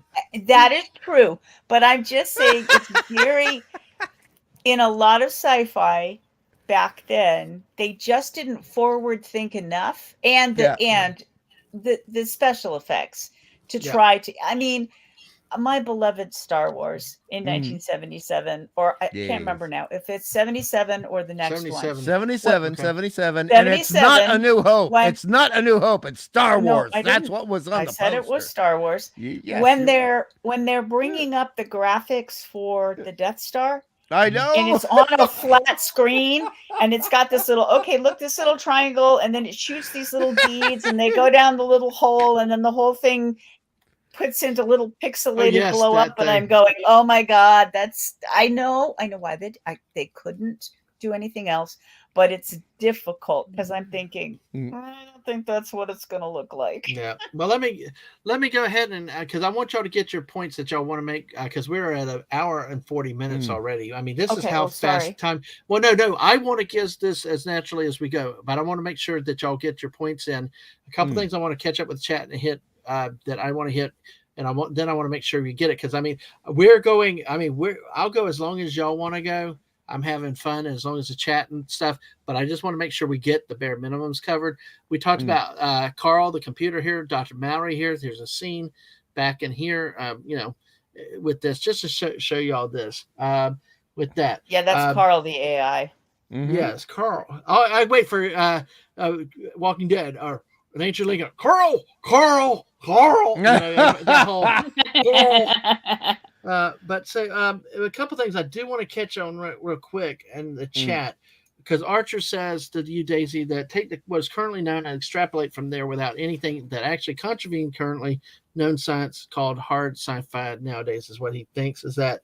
Yeah, and that's coral, exactly. Like Phantom says, fun fact, if you have a drink and ice cubes and not floating, your drink has been poisoned. Okay, that's interesting. Now, Red Dog, the quarterback. Okay, we're going to get into the final battle scene in a little bit. But I want to touch on one, well, not just the hair. Yeah. That was not the only thing that was athletic action sequences either, though. But yeah, but the hair. Is it true that hairstyle was single-handedly responsible for the hole in the ozone layer? Pretty much, has been claimed. It has been claimed. Well, look here. Look at talking about your budgetary things, and we can bring this picture back up here. No, I mean the pilots look like Roman gladiators with the helmet and the thingy there. Looks like something else in New York around 1979 too, but I'm not going to say that. True too. Oh, you mean that infamous disco club? That thing? YMCA. YMCA. All right. We're gonna say I know who Buster Crabbe is now because I looked it up. Okay. This is probably and hungry, whoever you are.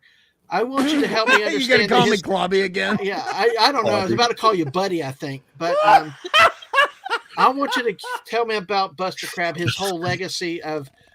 I think from Flash. We don't have time for that. No, if you can, you got a minute and a half, okay? Because this is the best you can. Because see, there were some things here, and like in the Phantom Outsider points to this quote in there, and I did not realize this was said in that context. I've been doing this since before you were born, Buck. Oh, you think so? And it brings in the Gordon side of it. Young man, I know. Help us understand why this was such a significant callback. This is not Here's a double. A picture here. This is not a double entendre. This is a triple entendre, okay? Because Buster Crabbe played both Buck Rogers and Flash Gordon, which was a ripoff of Flash Gordon. So when did he play Buck Rogers in the early serials, the 30 the 30s serials, 40s, okay. Because Buck Rogers came years. Flash Gordon came years after Buck Rogers. Years.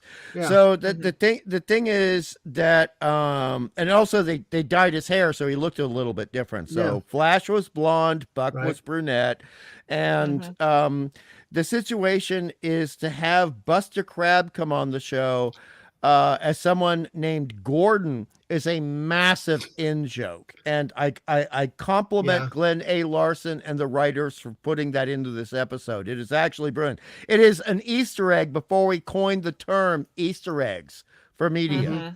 And it is a massive in-joke. And it is just beautiful that they did this and allowed him to be noble and to be daring and dashing at his age when, let's face it, in 1979, ageism was a big situation. Situation. It still is, but not as much as in 1979, I mean, the moment you hit your use-by date, you rarely got your face on screen again. So this was magnificent that he gets to show up and wearing pretty much a Burt Reynolds mustache on top of everything else. And I thought that was just lovely. As a kid, I knew who Buster Crabbe was. I'd seen some of the serials. Was swimming too? Oh, God, yes. I mean, he was a massive athlete. Massive athlete. Wow. Massive.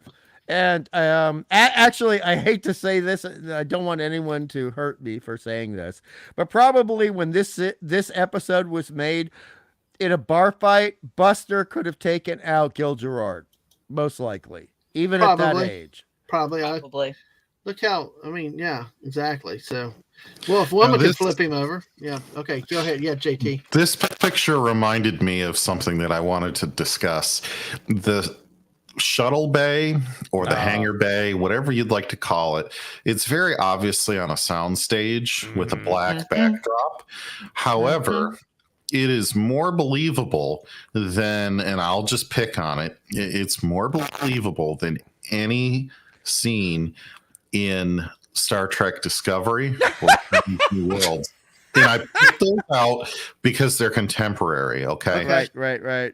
And I wanted to highlight the difference between what can be done on not that high of a budget. Right. In your limitations of a TV show and just trying to do the best with what you can in limited things. And it sets a really nice backdrop. And then you look at the utter contrast to that. And you could even say the end of the prequels when Lucas was getting way too CGI happy.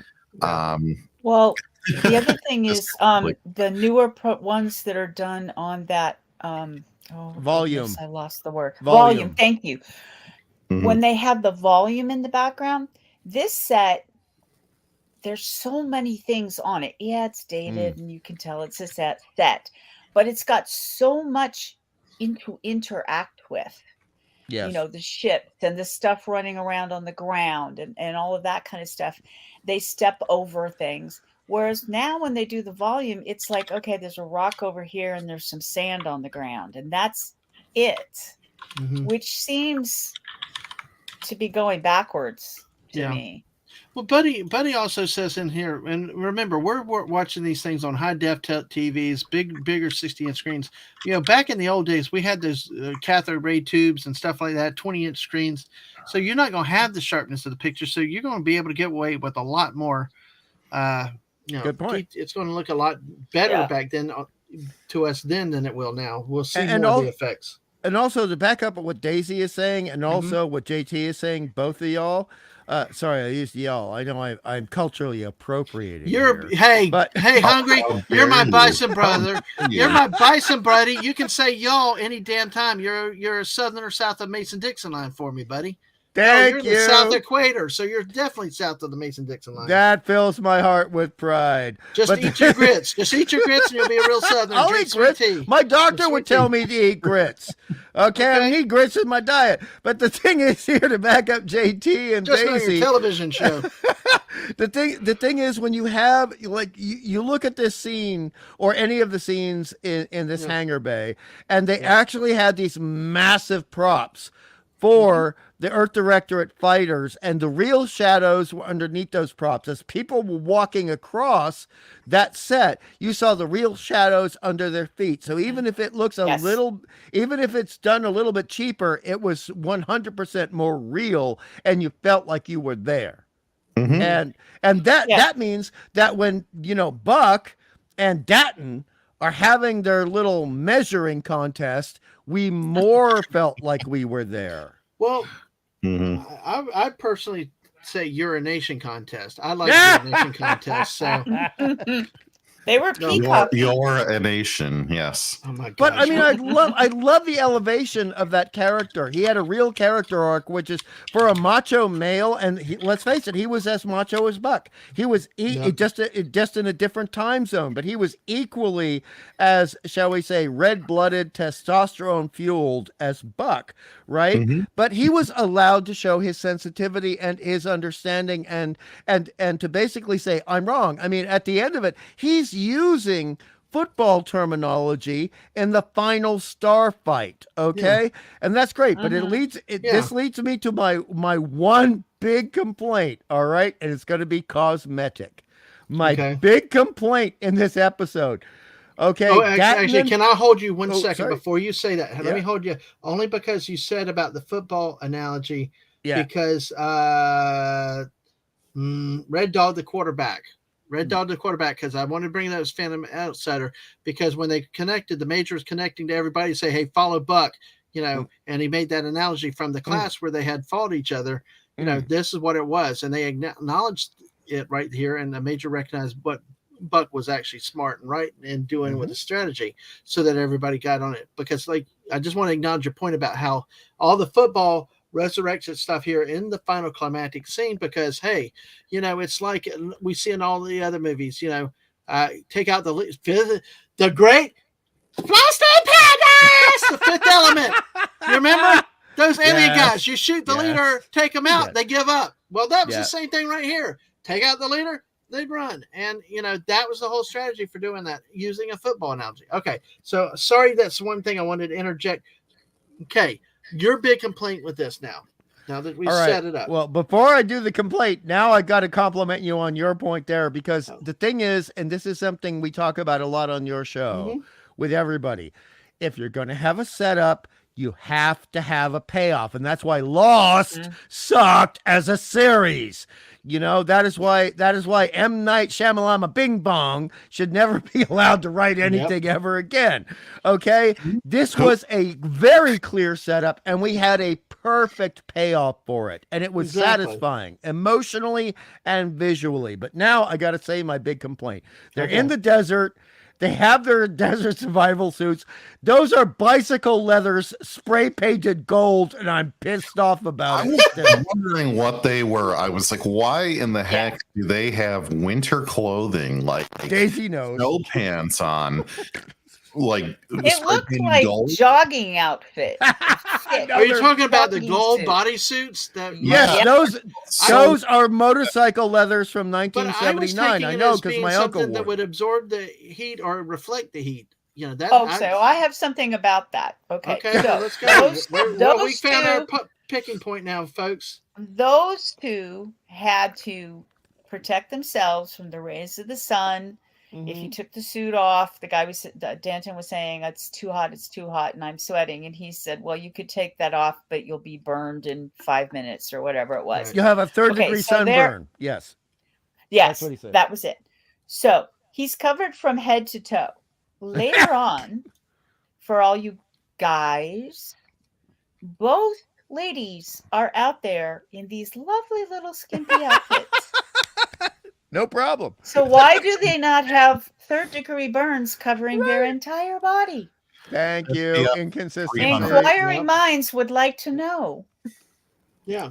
Well, and also those hoods, those hoods they wore that were spray painted. You could buy. Hey, Hungry, you're gonna have to restart that. I'm gonna sit here and be quiet for a second.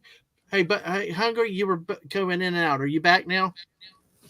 Am I still here? Can you hear me? Yeah, you're here. I can hear you just fine. I am going to sit back. And I can hear you too. I'm going to sit back and be quiet and let you three talk this out to where y'all are okay with it. I've got a couple other points I want to mark, but y'all go ahead and finish this because I think y'all have a lot more to say than I do about this. So go ahead. Well, I mean, it's a little thing, but it's a big thing. Okay, so like the hoods they wore.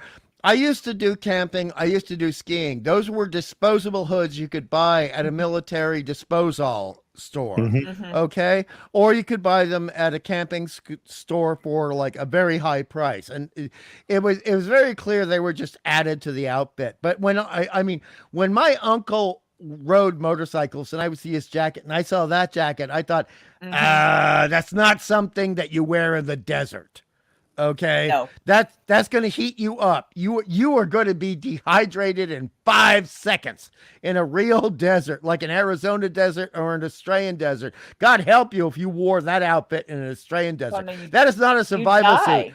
Yeah, exactly. That is a self-checkout suit, if you know what I mean. In the Australian desert. Felt very bad for the actors. I was. Oh yeah. I hope you're not in an actual desert because that has to be the most miserable thing, and hopefully you have to do one cut and you're good to go because at best you're in the studio with some air conditioning, but you're still under those bright lights. I don't think it was fooling anybody.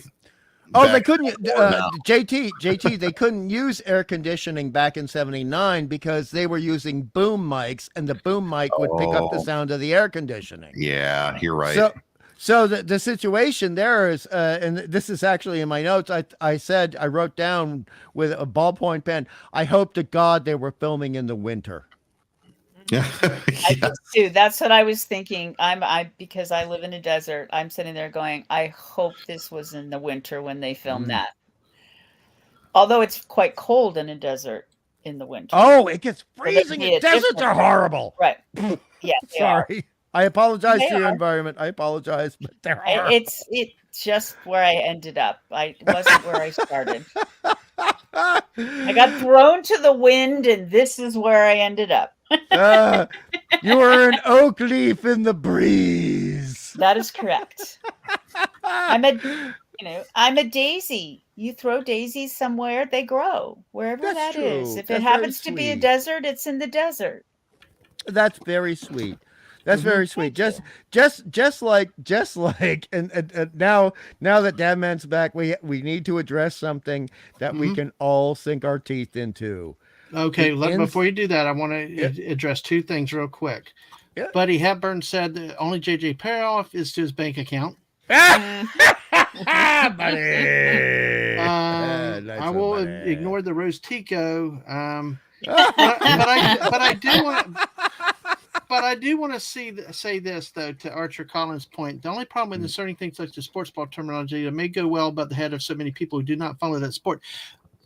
As somebody that follows sports ball, trying to get in and relate to people in the sci-fi comics and this stuff, it's kind of meeting some people halfway. The insertion of some things that maybe athletes and athletic supporters might find interesting may connect with a bigger, broader audience. When you stay so heavy, athletic supporter, yeah, I use that purposely. But the whole point is that sometimes that little hook is all you need to get somebody maybe interested. I would have never watched Doctor Who, never. But that hook with the Weeping Angels, which was a terrifying thing, because see, I'd only assumed salt shakers and robot guys that walked very slowly. But inserting something like the Weeping Angels got my attention. And that's why I think, like in this case, especially in the 70s, right in American television, the NFL was much bigger. I still think it was much bigger then than it is now. Maybe it's making more money, but everything's so much more expensive now. but it was passionate there. People died and knocked things down to get the football. So you had with your culture to put those in there to get those people to come in and to do stuff like that. And that's all I say to, and Hungry knows I've talked about this. I'm one that wants to break down walls. I want to be with the artists. I want to be the comic books. I want to be with the sci-fi people. I want to learn. I want to see what makes y'all tick. Okay. And I want to understand and learn more where things are. I sense sometimes people are so, nope, we can't do that. We can't talk sports ball. We got to apologize because we use a sports analogy. Well, fine. You can stay within your little genres and this, that, and the other. But what's going to happen in 50 years when your genre's all gone away? I mean, we hear about comics and stuff that are dying and things like that. Well, what's going to happen if you don't just... And I'm not saying modernize to modernize, because somebody could look at me and say, well, what about Star Wars? Well, I'm talking about doing something different where you still respect the culture, the lore, what made it what it is. I'm not talking about changing what it is. But if you have a football analogy, why not, if it can bring some other people in to say, hey, this is cool. Hey, these people don't have they're not elitist. Because, I think even the sports ball people have a problem too. You get with too many like-minded people pontificating on the same things with ideological puritanism, you're going to have just nothing but echo chambers and circles. Right. And is that really good for the genre? Is that good for the franchise? Is it good for things long term? And I do agree with your point. And I see that's a very valid point. But my point is to the rank and file people in those groups: do you want the exclusive golf Caddyshack Country Club? Or do you, well, of course that would be, there'd be the whole. I wouldn't mind it. But okay, well, that's good. I'm defeated. Goodbye. But that's my point. Is basically you can ostracize and keep people out, by it's got to be this, it's got to be that. Because I will say one thing with Star Wars, even though I'm a big EU snob, I am not pure that it has to be that way and only that way. There is room for growth. There is room to call audibles. There's room to do some different things to move it forward if you keep it, though, within the spirit of things. I can back you up here. You up here very strongly in terms of sci-fi in two easy statements. Number one, sports has been a part of human culture for at least according 15,000 years. So Buck it's always going to be also a football player. Buck Rogers was also a football player in the original panels. Okay, I'm sorry. I'll be quiet. Let you take it. No. But I'm just backing you up. So sports, if part of sci-fi is engaging with different cultures, whether Terran or non-Terran, sports are going to be part of that. And also, I'm just going to say I am fine with sports represented in various episodes of science fiction. Like we're going to be no spoilers for JT, but we're going to be coming up to an episode that has the modern version of the Olympics. Okay. That's not a spoiler, but all I say is just don't use cricket because it's the most boring piece of shit concept ever. I agree with you. But see, like Archer said he acknowledged what I said, and I appreciate it. That he said he hadn't seen it, but recalled the terminology be introduced in a way the audience could at least see what is being said, and it's in the implementation. Exactly. A cricket analogy would not have worked. Baseball would not have worked here. Boxing would not have worked here. But football, for what they did and what they showed, worked.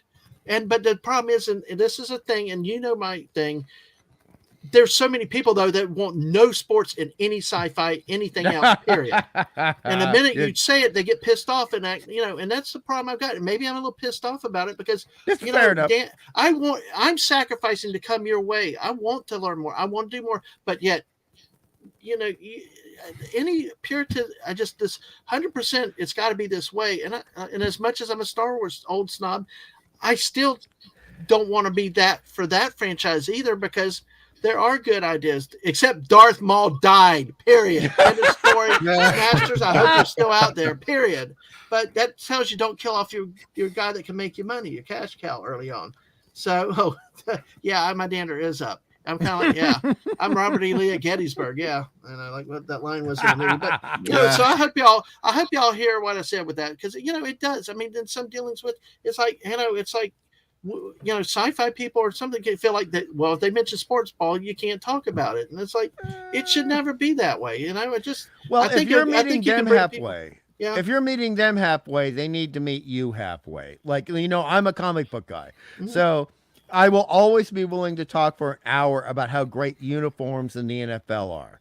Right? Because they are comic book superhero uniforms. They really are. Let's face it. Yeah. And they used to be not, right? They used to be not. When you look at photographs of the 1930s and the 40s and the 50s, those were bland costumes. But the moment superheroes came on hot, okay, suddenly we start getting some good designs in these sports uniforms, particularly in the NFL. So I'm just backing you up here. Because they look like superheroes, and they look like they're ready to take out Galactus. Yeah, exactly. I don't know. I don't mean to rant, but it's just That's like right. I've heard enough. Good. I've heard enough of it to the point where it's like, it's just, I've heard enough of it to the point where it's like, why are we apologizing for doing something that may actually advance the genre or advance the IP? Why not? What's wrong with making it a little bit bigger for everybody and stuff? Why not? And I'm saying in context, like Archer said, in context with the right thing. It can be a different thing. Oh my! Come on, cricket is a vague race memory. Don't you start, Archer. Don't you start. Don't you start with me. It wasn't Triad. They played in Battlestar Galactica. So I got insomnia. I use cricket replays as a sleep aid. So, God, exactly. I believe it. I was just going to back you up, Dadman. This was done in the late 70s, and in the 60s and 70s, when they started putting, football regularly on TV, that was America's game, not baseball. So even as a sci-fi nerd or geek, even if you didn't watch football, you just through osmosis knew a certain amount about it. So to have Buck Rogers have played football in college or wherever it was, because I can't remember, it wouldn't have been alien to the sci-fi fans. I mean, some of them might have gone, we don't want, there's a specific word and I'm not going to use it. We don't want the football player guys in our sci-fi. Okay. Right. We don't want the football player guys in our sci-fi, but it's not that they wouldn't have understood. Right. Not everything. Like I didn't get the red dog. Yeah. So yeah, I didn't understand that reference. I do watch football. Yeah. No, you did. But even in 79, I understood what was going on and why he was trying to explain it, even though I found it funny. Okay, 500 years from now, he's trying to explain American football and the plays. And this is what we're going to do in space with ships instead of guys running around with a ball and all that. Yeah, that was funny. But it was still, to the commenter's comment, it was a reference that most people watching it would have understood enough of the reference because American football was so big back then. Yes. Yeah. See, leave it to Archer to develop something funny. Only the English could invent a game you can play for 5 days and still have a draw. Yep. Oh God, tell me about it. Oh God, God, it takes over television here. It takes over television. But apparently it's huge money though, especially in India. It's like, geez, I mean, it's huge in India. You hear about the Disney contract and them losing money with the, that's a different thing. But hey, one of the head Indian politicos was a cricket player who later became a beloved film actor. And it's your way in. I mean, I'm not denying the power of cricket. I'm just saying I myself despise it, and I do not want any cricket references in my sci-fi. Okay. Now NFL, I'm fine with. Okay. I'm fine. Well, a couple other things I want to run through real quick. So I want to make sure y'all hit y'all's big points too. I loved some of the lines in this, like early on, he's telling the major, check your Funkin' Wagnalls. What? Oh, like, God, yes. I had to listen and think, what? And then I was like, did you have to look that up? Did you have to look that up? I did. I had to hear the enunciation again. Yeah. Funk and Wagnalls. Yes. Not Funkin' Wagnalls. Hey, well, disco dancing. Funkin' Wagnalls, bro. It's Funk and Wagnalls. Yeah, I had to rewind that. Well, but it ran together like it might not have been an N. I had to listen to it again. So, drinks my place. That thing. Let's see. Daisy and I are still laughing about some of the other stuff, like Dr. Theophilus. Twiggy's like, get off my back. Yeah, and Dr. Theophilus like, all these sayings and bugs teaching you, and then Dr. Theophilus says, I'm not on your back. Actually, I'm on your front. I'm on your front. Yes. It's just and then Twiggy goes biddy biddy biddy biddy, and that's when he says another of Roger's colorful phrases. Mm-hmm. Exactly. Exactly. And then of course Twiggy and Theo flying, and he's like, eat that sucker. But it shows how sentient though was Dr. Theophilus went to the stage of not only Twiggy flying the fighter, but he commanded it, but he actually programmed himself to be subservient to a human. And when he how smart is your AI though with that? Well. What's that? I said, and then he kept saying, I think I'm doing so well with this situation. Yes. But the fact he took that extra step, how self-aware the AI is to understand the human condition of the need for power and control based on military ranking, that they're willing to change their inner workings to make sure that they didn't, they could operate within those parameters. Again, we're back to a society that turned everything over to the computers and the AI. Well, not everything, to be fair. They turned a lot of it over. I mean, you still have Dr. Hewer, who is clearly in massive power over a lot of decisions for the Earth Directorate. Yeah, but it's still the AI that has the final say-so, though, I thought. I have to admit, it did not come. It did not come that way often. Rogers, they're the ones that ended up trying to bug Rogers in the initial episode. It's like that's true. That's true. But go ahead.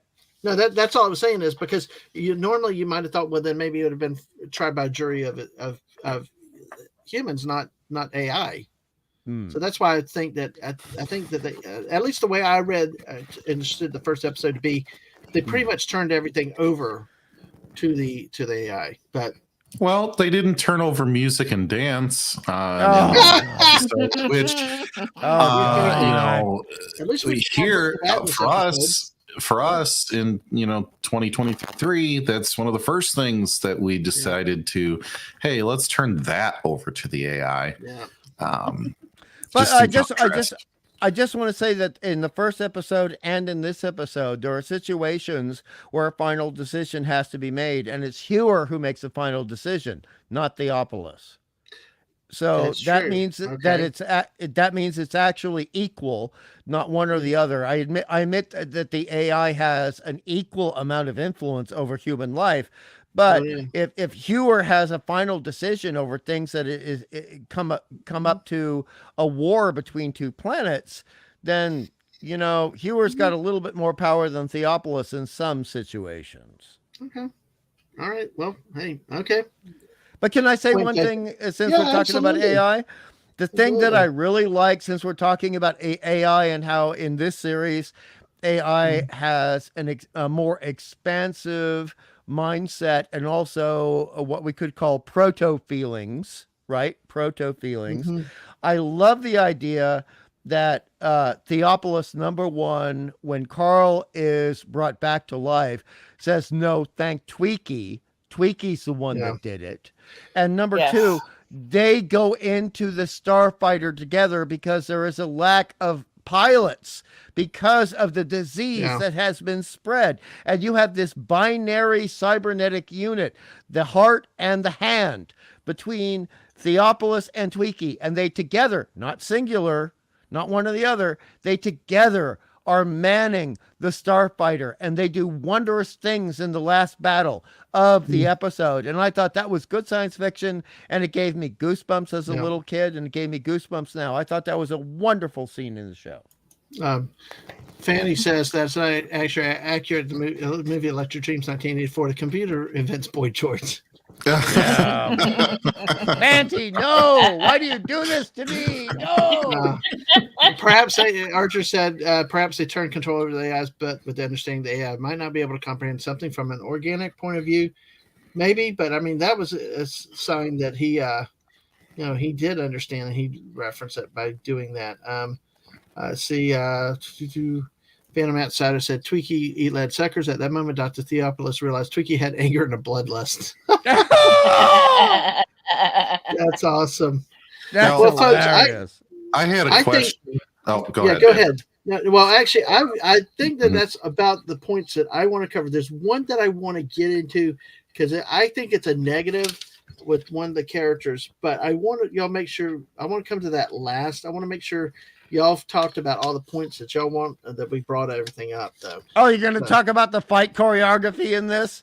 No, actually, I'm not. I'm actually going to talk about something near and dear to my heart, but go ahead. What was your question, JT? Yeah, it can wait. It can wait. Yeah. No, go ahead, please. My other go ahead. Notes. No, go ahead. Let's go ahead and let's get all y'all's issues out on the table. Whatever y'all want to talk about, let's do it. So one of my things that I had trouble wrestling with was, why do the Vistulans want Earth? Because if they conquer it, they're going to have to keep working just as hard, if not harder per person, to feed the conquering armies of planet Earth and not necessarily reap any benefit from it. So why are we expending the effort to do it? Right. If anything, they should be leading a revolt against the leaders on their own planet for not getting a piece of the action, not going after Earth. So that, I can understand maybe you want air conquest, but I was having problems getting the motivation from the evil side of things. Other than, yes, we are very familiar with the must defend against the evil conquering hordes, right? Okay. So that was one thing that I had a little bit of an issue with. The next point I wanted to go ahead. I'm sorry, especially since Earth can't make food for itself anyway, which is why they're making those little food cookies, because Earth has been destroyed. So you can't, you're going to conquer a planet where there's probably not as much food production as you're doing on your own planet. Yeah, why not just cut them off and call it a day? Yeah, definitely. Starve them out. It's just... Anyway. Yes. Okay. That's fair. Yeah, I mean, it didn't ruin the episode for me, but I just had a problem with the motivation for, most of the antagonists with going back to Earth. The other thing, when they go traveling through space, I thought it was pretty cool the way that they were doing it. It seemed kind of like they had corridors, I guess. I'm still... But they go through the Stargate, and I thought Dr. Daniel Jackson was going to hop out at any moment and, help him. So, or Teal'c. So, yes. The moment they said Stargate, I went, oh, well, that one's triangle and the other one's a circle. So, Yeah. And it's Stargate. That was interesting. Yeah, but anyway, I kick it over to the next person on the panel that would like to go. I just want to make sure we don't skip anything y'all got before I get my last point out. So trust me, I got lots to say. Okay, That's Daisy, it. do you want to go next? I do have one funny point. Okay, so when they get put into the quote-unquote prison, and they're on the tiny little ledge next to hot rocks or lava or whatever it's supposed to be, and they're going to escape, and Buck takes some explosives, puts it under a helmet, explodes it, and goes flying perfectly where he needed to go in the air without losing both of his feet. And possibly the whole It was a bottom half percussion. of- It was a percussion explosive, not an explosive. The point was to give him a little projection, not destruction. Okay. So You need to explain that, Dadman, because you understand warfare and you understand. no, I was the actually difference kind of being between a smart aleck to her to kind of laugh with her with it because it's a good point. Okay, I'm thinking, did it's I a good miss point. something? Because I'm thinking, why does he still have the bottom Hey, half I've of played his enough legs? Fortnite. I've played enough Fortnite. You got those things that bounce you, those explosive grenades that just bounce you somewhere. True. But That's still, true. you could have a percussion that actually does it more of a shock wave, as long as there's not shrapnel in it. If it was buried But it under the would rock, create enough of a shockwave to lift the man of his size? again, MST3K rules come in here. Yeah. Sometimes I have to just sit back, tell myself it's a show, and just relax. I have no idea what MSTK is. I'll It's explain to robots you where they later in rip off Twitter. bad I'll movies. explain. It's a red I will button. explain later, Daisy. Okay, I'll give you some okay. links. Okay, it's a cult thing. It's another show. It's another show. Or make it a Saturday morning okay. cartoon. Just pretend it's just pretend. Yeah, I know. I was just going. But no, I can. Well, when I saw it the second time, see, the first time I was not really watching close enough. When I rewatched it, I saw that particular one, and I went, it's like, oh, that looked awkward. That looked like the Last Jedi lightsaber battle bad. Yeah. But then again, no, that was worse. It was Leia flying from one spaceship to another. I know it was hungry. I know it was. But I will always give them grace for the talent, the technical nature, and the technology at the time. They tried. They went to give you something. Last Jedi was just out to piss you off. You know?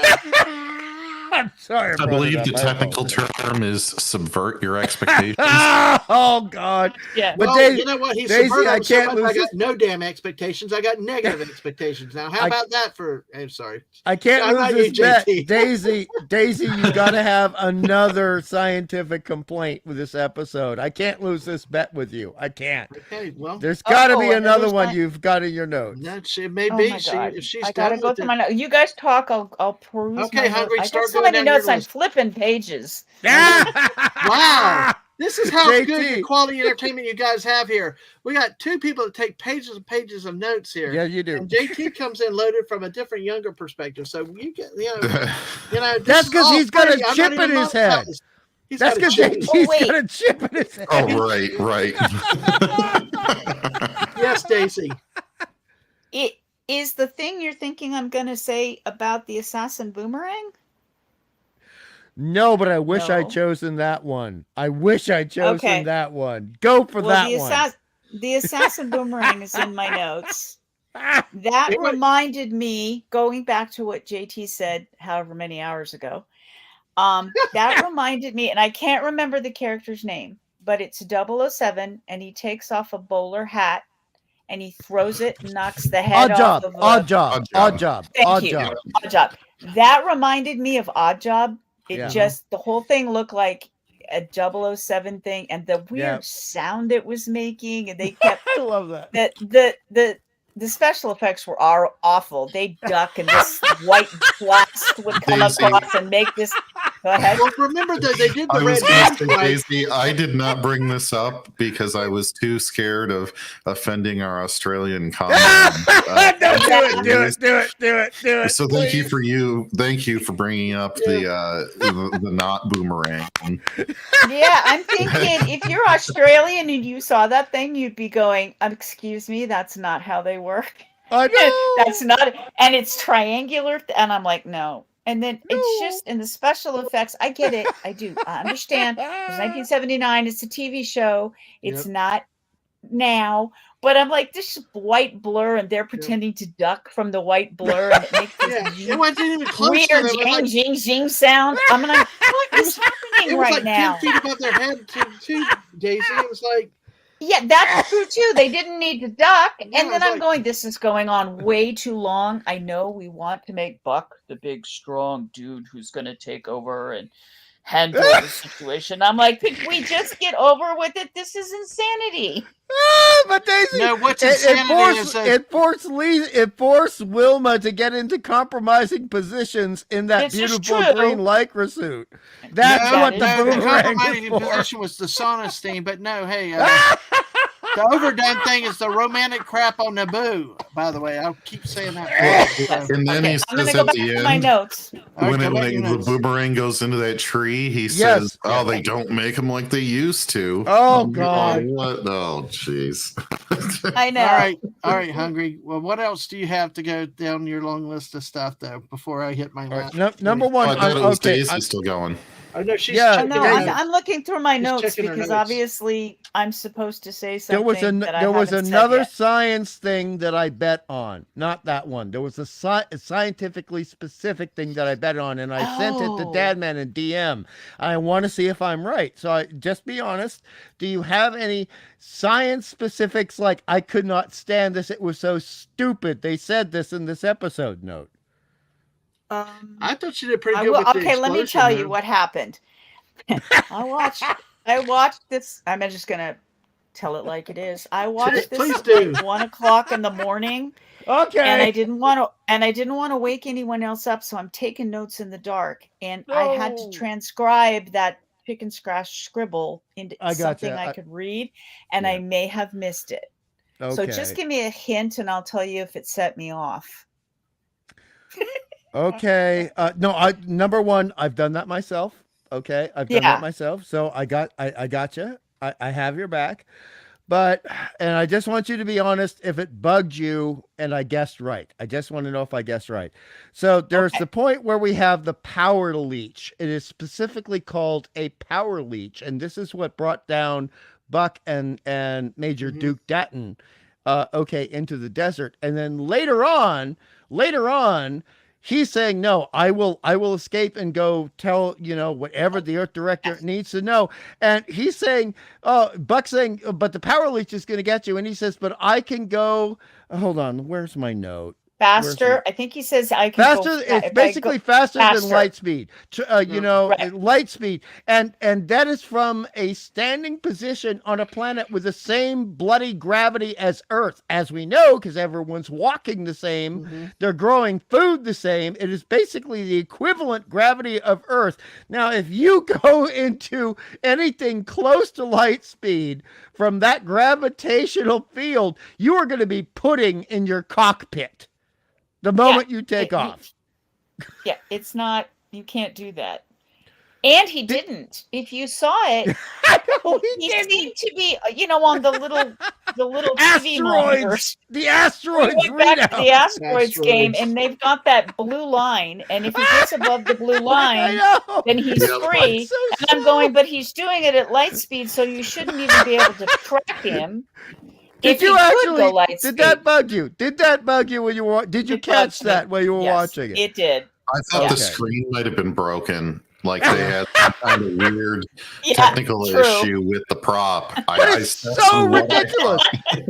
Do not put the word light in association with any velocity and then be taking off from a planet immediately. Don't do that, because we know what would happen to jet fighters if they hit 9 Gs almost immediately. We know with our limited technology what would happen, but going to near light speed with they didn't even say, okay, give me some. This is sci-fi wording that says the inside of the thing is shielded and such a blah blah blah, and he's wearing an outfit and it'll compensate for being smushed in the back of the thing, and he'd be Jello pudding. He'd be pudding in the seat. Yeah. Oh, no jargon. You were so right. We got no jargon. Okay, Hungry. What other negatives? What are points did you want to cover? While Daisy's still trying to figure out that one. What else do you have with your list of stuff that you wanted to cover tonight? Okay, I want to hear other people speak, so I'm just going to say one more. You're the last one. No, but it's actually down to you, because I think Daisy's covered everything except for what she's trying to find from you. Yeah, I think so, right, Daisy? And JT's covered, I think, everything. I had two very brief things. Okay, well then go ahead, JT, if you want to right now. One of them was a science thing. They made a comment, a reference about, it used to take days to travel to the moon. Now we do it in seconds. Right. The lunar, the Apollo 11, not just the capsule, but the whole apparatus traveled at 24,000 miles an hour. So how fast are these fighters going? If they're doing it in seconds? But that's the point. It was ludicrous speed, and then they were trying to dogfight in that, and I'm like, there's no way. You couldn't see each other. You'd pass each other before you could shoot. So that's where I kind of, the comment was wrong. I don't think the dogfighting idea in space is wrong. It was just the comment was a little too flippant, unfortunately. Gotcha. The other quick thing is not a science gripe. It is probably my favorite line to date in the show is where Wilma is doing her Miss James Bond thing, and she says nighttime is for sleeping, and then zaps the guy. That was awesome. That was awesome. That was like a Die Hard level quote. Okay. I loved it. So anyway, now I'm done. No, but that was great. That was actually Sean Connery Bond, not Roger Moore. Yeah. Yes. Right. Yes. Okay. Yeah, okay. What was the comment you had up? I'm sorry, you flicked it off. I just was inertial compensators. Oh yeah. See, if they just given a throwaway line like that, they needed. First of all, there's the whole gravity thing. That's a whole nother thing. But they needed to just give us some techno science fiction babble that explained how he was going to pull that off. And if he went to light speed, he wouldn't be on the monitor. I know. I'm sorry. Sometimes my scientific brain can't let it go, Yeah. Yes. All right. Well, okay. Hungry now. You've got a lot of more pages of notes, so let's make sure we hit what you've got. I'm going to cut down on them. Well, hit the big points. It's cool. Well, also one of the things that we mentioned last time with Buck Rogers is that it does the James Bond thing, but it also in several episodes goes for the World War II stratagem kind of thing, and it euphemizes World War II. So the thing I really liked in this episode, well, I should say one of the things I really liked in the episode, is Rima was kind of a metaphor for a woman in the French resistance or the Greek partisans or the Yugoslav partisans. And she was megafab, and she was never either underused or overused. And they allowed her to be noble without being too noble. She was believable in that situation, and it did really harken back to that World War II thing with people who were partisans or part of resistances.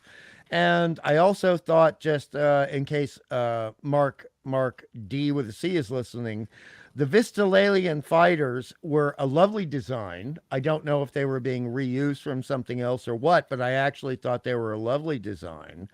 And I really did think that just to go into an artistic note, because you remember last time I was talking about matte paintings and how they make a big difference to pre-CGI technology and visuals. The thing is, when we see Khalid addressing his people in this great cultist cavern of Khalil, as I refer to it, it is a great set, and it actually looks very, very realistic with those big, almost crystalline rocks coming down around his head, and visually it is beautiful. So that's it for now. I'm sorry. I have one more thing I found. Okay. This is a small gripe, and I may be wrong if you guys heard it differently. Okay, so Buck and Wilma steal the fighters from the nomads. Yes. And they're up in space, and sound-wise, it sounded to me that when they were fighting the actual Nomad fighters, Khalil's fighters, they didn't change the sound. So what those two ships made, what the Earth ship's pew pew sound, they made the Earth ship pew pew sound. When they were fighting against the Khalil ones, made a different pew pew sound. But to make it sound like you could the audience could figure out who was firing at who. They changed the sound, and I'm going, but that's not correct because they're not in the Earth fleet fighters. Right. They're in Khalil fighters. And they were it sounded to me like they were making the wrong sound. It's a nitpick, but I just went, well, that fair enough. Wrong. No, that was a great point, and also part of the thing, since we already did the Battlestar Galactica thing, is all of the pew pew sounds were recycled from Battlestar Galactica, all of them.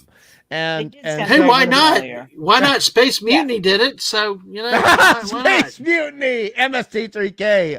Now I really got to explain that to Daisy. Space Mutiny is a thing where they basically took a rip-off cheesy crap movie that got ripped apart, but they used every literal scene from Battlestar Galactica in terms of including space the Cylon ships. Yes, exactly. Anyway, I like it wasn't even subtle. It was just complete rip-off. It's like, hey, I think was it Canadian or South African? South African. They were like, hey, screw you, sue us, we just did. But anyway, sorry about that. That's just a fun thing. But there. I'm sorry, I'm done Daisy now. Is right. Daisy is right, and when the switcheroo, so to speak, happened with those sounds, it did become a little bit confusing. Yep.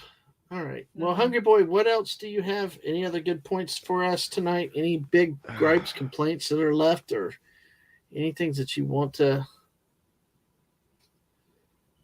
Well, I'll go ahead and throw out mine on the table then. Okay, that way you priorities and see what you want to say. Because here's one thing that kind of stuck with me, and it probably stuck with me as a kid. But even that, let me hear real quick that the Phantom Outsider said, turns out Slave Girl Rima was also an inventor. She created and invented something called the paw plugger. Used to clean dog balls.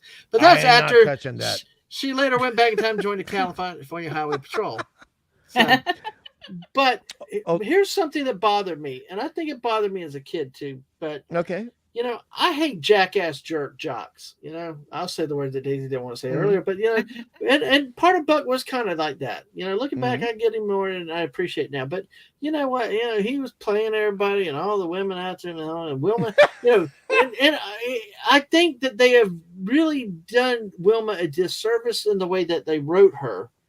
And not necessarily the actress, but I think with the way they've done it and had her directed.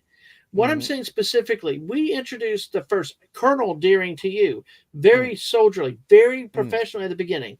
And it's one thing to get, melt down a little bit. Okay, yeah, we'll be friendly, a little nicer. But we saw a semblance of it in the first movie where she just up and kissed him at the dance thing. And like at the end of it, it's basically like she almost wanted to say, hey, I love you. And I want to, anyway, just be way too mushy than a serious woman should be at that point for a guy she just met. And then a colonel, by the way. And then this one, she just kept oogle-eyeing him like when he was doing the blast off up into the tunnel there. She was not like, go get him, Buck. It was like, oh, my hero. And it really, and in a way, I think, like I said, it's not her, it's not an actress. I think that they directed her incorrectly. You could still have her have that kind of emotional stress and tension without, it just seemed like it went bubblegum over the top with bubblegum. Well, she looked like she was fawning so over him like a 16-year-old does over a crush, It felt very high school, That was the problem I had seeing her. I've had some in the last 4 episodes, 2 parts, with seeing the way there's such a she's this serious, no business, no nonsense person to this. She needs a man to do anything mentality, which is almost what it looks like, and I keep struggling when I see her in that role. I mean, is anybody bugging anybody else, or have y'all noticed that or anything? I think it's the difference between the first 2 episodes was a movie, and when they decided to put it on TV, what women acted like on TV in the 70s was a bit more, oh, Buck, you're my hero, kind of. Right. So they changed it. I'm not positive, but they may have started to change it because this is not a 2-hour movie that people are going to see once. And Wilma Deering, the actress, is quite a beautiful woman. And so we have to kind of appeal to a beautiful woman needs a guy, so that the guys in the audience can pretend they're Buck and they have Wilma as their, right, fawning over them, is the only thing I can think of, possibly. Because it just bothers me, because you got there's such a contrast between the two, and it's in the same character, and I don't think they needed to do it. I think they could have had. I just think they went too far, and like I said, Erin Gray, I don't think it's her. I think it's probably the way they had her act, the way they wrote the script with it. It just was like, I don't know. Hungry, does that bother you, or does it? Well, I mean, it does. It doesn't. It doesn't. First off, I'm going to say I agree with everything you said, and I'm not an echo chamber at all. No, you're not. You tell me if I'm wrong, and I expect you to. But like I would either the other of y'all. I get very much into the production nitty-gritty of this stuff, and they're not the same writers as the people who did the pilot. And when you have different writers who are given what is referred to in script writing as assignment writing, sometimes, even if they don't want to, even though they're trying their best, they're going to drop the ball. Yeah. And this happens in Star Trek. This happens in a whole bunch of other science fiction shows. Some people, they understand what they're being told to do different than what the people telling them what to do want. And with Wilma, yes, I completely agree. I love the strong, daring, militarily majestic Wilma in the pilot. Yeah. But I also, I loved, I have to say this, and I hope you're going to forgive me. I love the fact that Wilma was like the great Bond girl of the 1960s in this. Okay. And there was a lot of really good Sean Connery, James Bond girl in Wilma in this. But that doesn't mean she has to fawn over Buck so soon after the pilot. It's the extent. Yes. It's the extent. It's like the deer in headlights when she looked up at him. When you look at the scene, when she looked up at him in the tunnel up there, it's like it just was so under-militaristic like for me. And it just was, I don't think any woman who went that... And it happened in the first pilot also, though, yeah. Hungry. There were times in the first... with like, she's like completely... It was just too much it just seemed like too much too fawning. I mean, it looked unnatural in a normal relationship. But television has a habit of rushing things. It just does. And if this was a series of movies, and let's remember that Battlestar Galactica was intended to be a series of television movies instead of a series. If this had been a series of movies, I don't think it would have been as rushed, because the writers would have been aware of that, and they probably would have hired movie writers instead of television writers. But things get so rushed in television that I agree with everything that you said, Dadman, but I understand why it happened, and I can accept it. I can accept it. But boy, here's what I can't accept. Don't do that and not have us at the end of the Buck Rogers television series, Buck getting together with Wilma. Do not leave that payoff from the setup, because this is the setup. No, I agree. I agree with you. I agree, and it's a setup. And I'm still pissed off about it. Football. I'm still pissed off about it. I'm still pissed off that Buck did not end up having his big romantic moment with Wilma and saying, "We can be together forever, baby."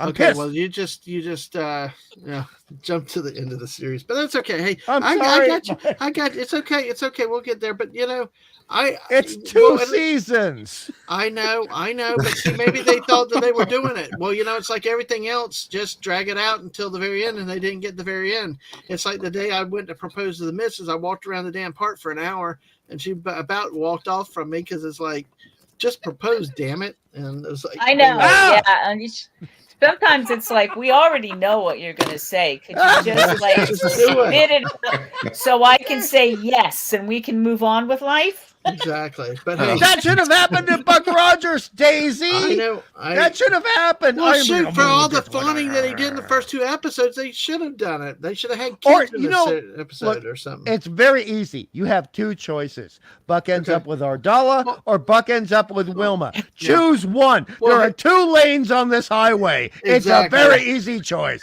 Well, before I say, I did my last point, so I hope if you have anything else hungry, you got it. But see, Archer Collin comes in with a good question. I wonder how much time is supposed to have passed between the movie and this episode, because this is the episodes right after, enough for the relationship to have developed. Good question. We're left thinking how to. And hey, welcome to Peter Venkman fan site. Good to see you. How are you doing Peter tonight? Venkman. So, what if it's also, hey, Peter Venkman fan site, welcome in again. Good to see you again.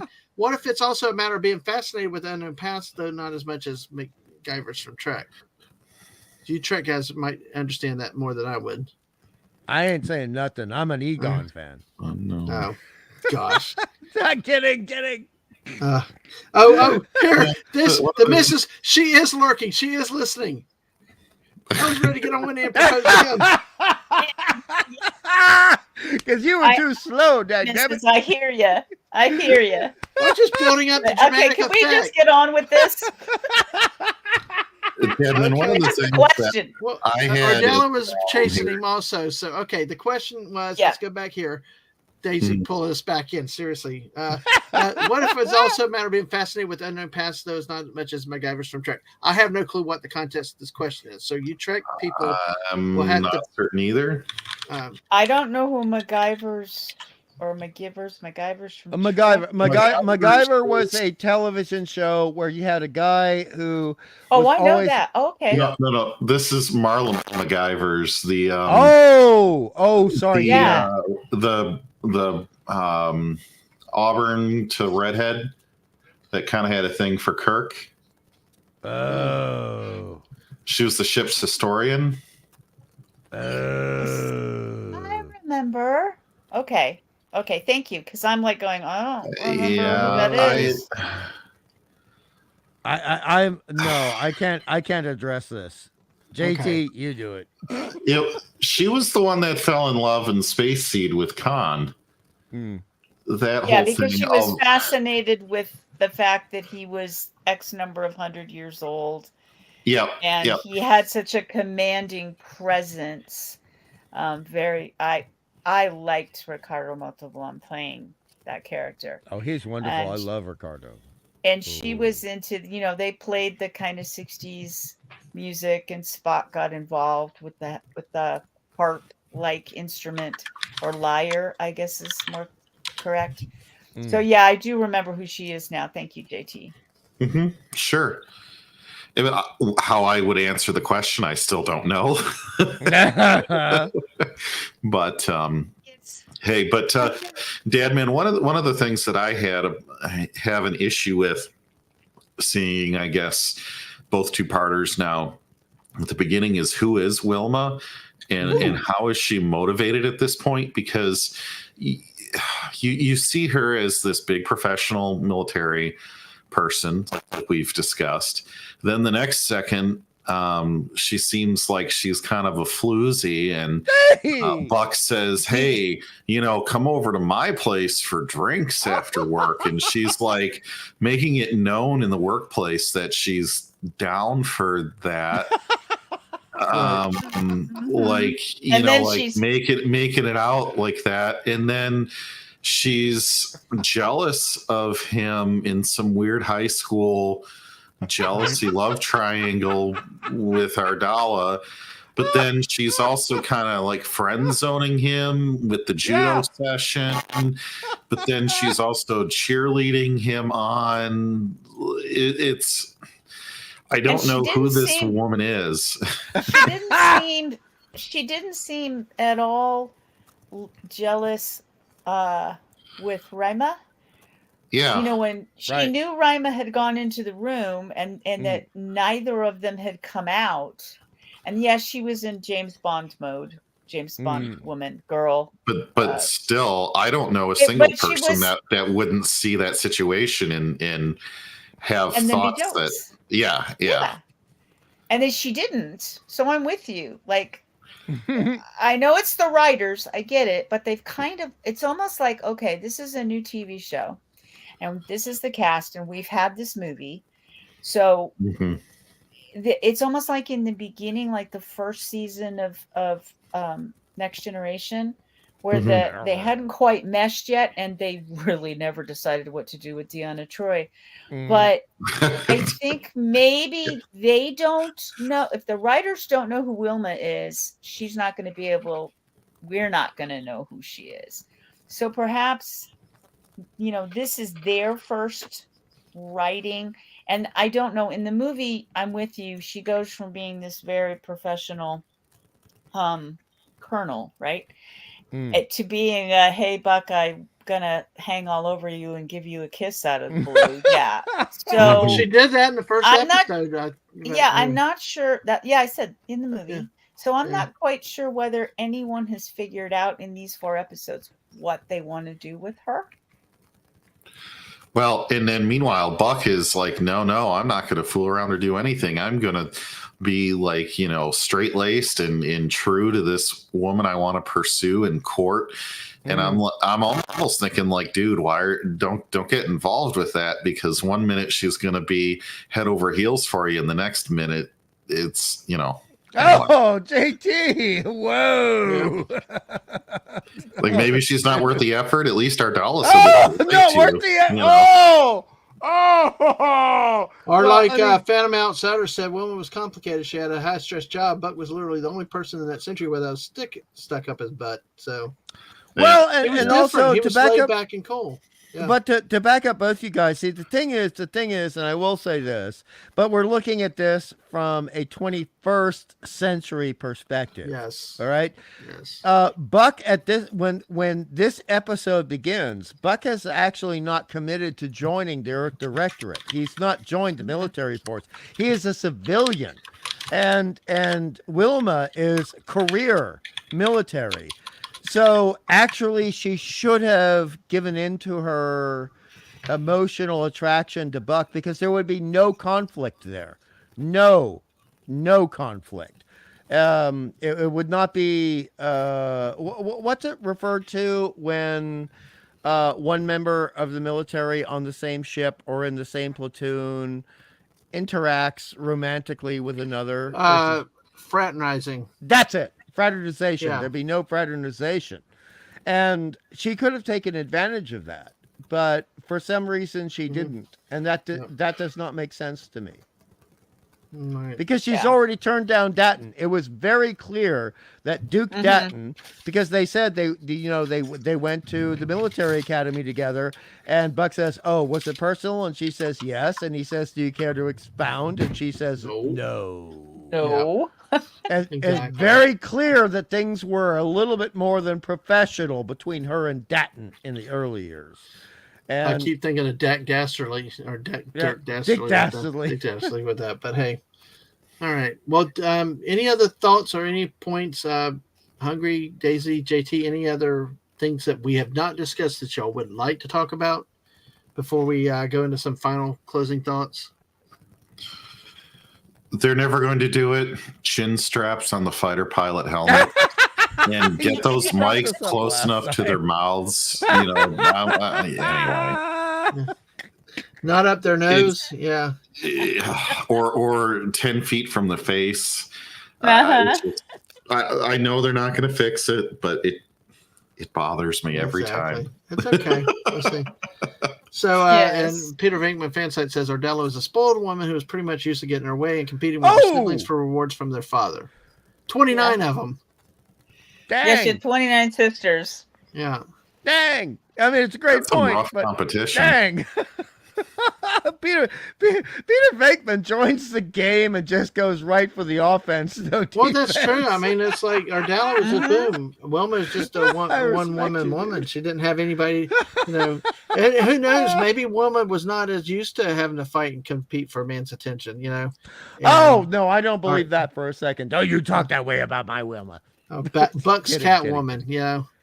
Buck's Catwoman. Yeah, dude. That's nice. That's a nice point. Yeah, exactly. Oh, dude. I mean, Well, that's a good analogy, I would think. Batman. I mean, Buck is a superhero, and then you got the bad guy who really, really wants him, but he can't say yes. I mean, the Peter Venkman fan is walking into a knife fight with a Gatling gun. I love exactly. That's what we love. Good to see you tonight, Peter Venkman. Hey, we love that kind of fire brimstone around here. Daisy's got it going. Yeah, exactly. Daisy reeling us in earlier, but hey, that's cool. We gotta, like I said, Daisy adds class and grace to this panel. So hell yeah, got to get it somewhere. Sometimes, not always. That's okay, and that's when we were shocked and we're like, oh my gosh, she's awesome. I shall remind you that cats have claws and fangs, and they know how to use them. Yeah, I know. That's what I told, reminded constantly. But any other thoughts, guys? Any other points that we'll go ahead to closing thoughts? But if there's anything that we've not jumped into looking at your notes, please do. JT, you want to give us your final thoughts? What did you think overall with this episode? Final thoughts on this? Oh, geez. I would have liked to see a little bit more explained about the cosmology of the red hands and all of that. And help us understand cosmology again.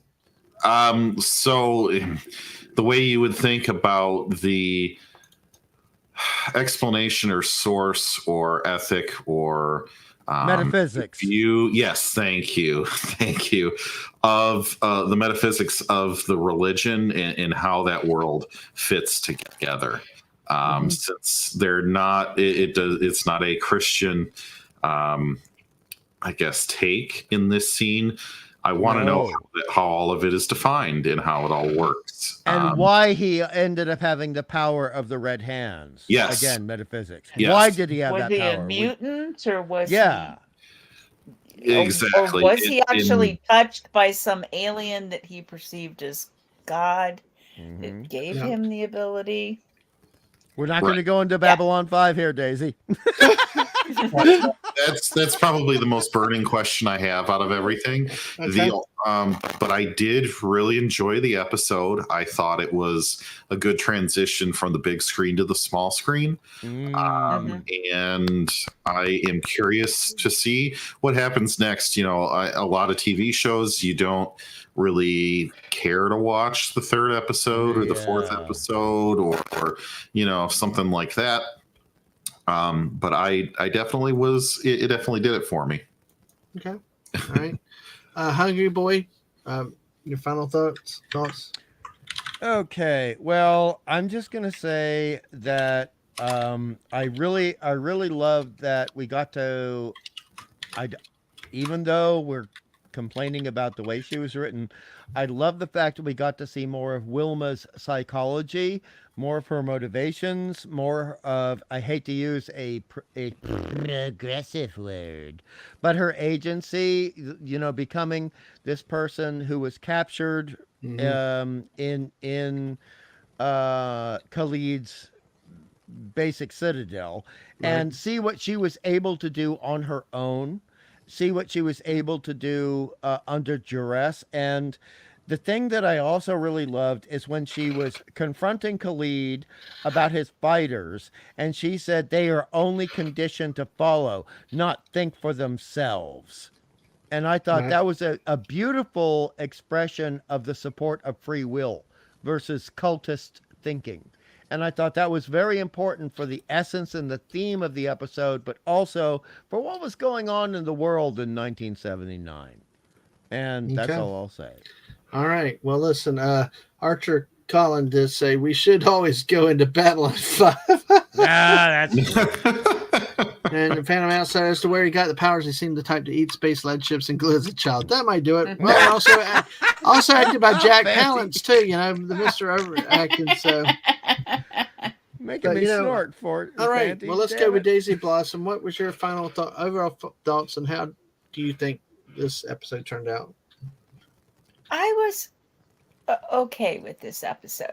I mean, I understand it's Jack Palance and he is what he is, and that's what you hire him for.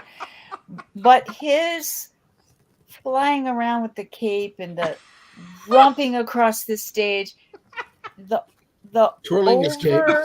romping. It was like it pulled me out of it. I was like, okay, am I supposed to start laughing? Am I supposed to take him serious? I mean, and you've got to take him seriously because he can kill people. But it's like, it was a little much for me, for my tastes. And even knowing special effects and what was available in '79, the whole making it look like it's a video game was I had trouble not laughing because it was supposed to be serious, and I was having trouble shutting off my scientific brain. Even my '79 scientific brain watching that would have gone, this is silly. This is silly. This is a video game. It wasn't a terrible episode. I'm looking forward to the next ones. It's not like, oh my God, this is terrible. Why did I say yes to doing this every Friday? I want to see what these people do because of us, Daisy. But this episode was, it's all your fault. Wow. Cat of claws. Yep. Okay. I got it. Okay. Okay. I'll retract the claws. No, Sorry about that. You're fine. That was a good one, though, Daisy. That was good. Go ahead. No, Kitty, that's a bad kitty. It's my pot pie. Oh, too bad. So sad. It's mine now. So I'm still intrigued, and I want to see where these people go in the next episode. But this one, it was tough for me to take it seriously. I'm sorry. Yep. Okay. Translate speed. All right. Is that it, Daisy? Is that? Yes, that is. All right. So you got everybody rolling out there. So he's kind of nuts, like a cult leader. Yeah, with flair. Yeah. Yeah, definitely. A lot of times, honestly, you see a lot of cult leaders. They have the flair. Oh yeah, they do. Again, back to the religious. Yep. You look at a lot of them on TV. They got that flair. They got that dramatic. They got the thing to get people's attention. And I think you got probably the perfect actor, from which I'll tell me how he did everything to play that role for this case. So I would have been more likely to follow Khan than Khalil. Oh, how could anybody turn down Ricardo Montalban? It's leather. But anyway, well, he's gonna have to come down here. Come on. Well, honestly, though, I think with this, nice. it was definitely not as good as the first episodes. It did have a good pew a little bit for me. Still only 8 ships against 7 against 70 was still a little bit too much to believe, but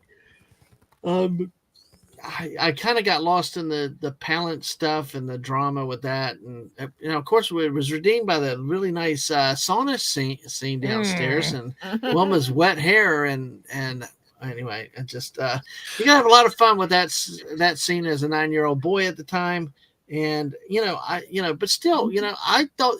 But I jokingly, but they did it in a classy way. They did get the suggestions across. They did have that thing, but you know what? It wasn't like nowadays where everything's hanging out, and things like that. It was done with taste, and it was interesting.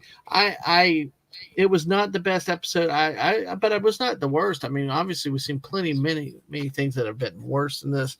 I do agree that little assist with the boost up was a little bit bad. So hey, really, well, hey, Peter Venkman, yeah, I might have peaked early, but oh my gosh, the highs we hit were good highs tonight. So you guys are awesome tonight. So hey, guys, Phantom says there was simple people that were like, ooh, red glowing lights, cool. They weren't everybody as a group. They had a collective 70 IQ. But honestly, with that, I it's still not a bad episode. It was good, not as good as the first one. I still think it may be one of those things that we end up anything with the Draconians is going to be better than anything else. And like a lot of our franchises where you have the certain set of bad guys, that actually make better. Well, it's like looking back at the 66 Batman, Riddler, Joker, Penguin. But then when you get to the King Tut guy, I was always like, who the hell? I was like, who the hell is this Victor guy? Buono. Don't you speak bad against Victor I'm Buono. not speaking bad. I was him. like, who the hell did King Tut come from? You know, where the hell? I kidding. thought he was buried in. You know, it's like, and then some of the other standing little cannon fodder bad guys were like Roddy McDowell, who played the Bookworm in Batman 66. Really? He was he was in the book. He was in Batman 66. He played the Bookworm with this leather Stetson hat, which had this light come off it so he could read books. Well, all I know is this. I've got the whole series. If I get Hank back into watching it and we want to talk about it, I'm going to bring you on sorry. to talk with Batman got me ornery. I apologize. It's a comic book thing. I can't tell you. Wait. In what regard did you get ornery, though?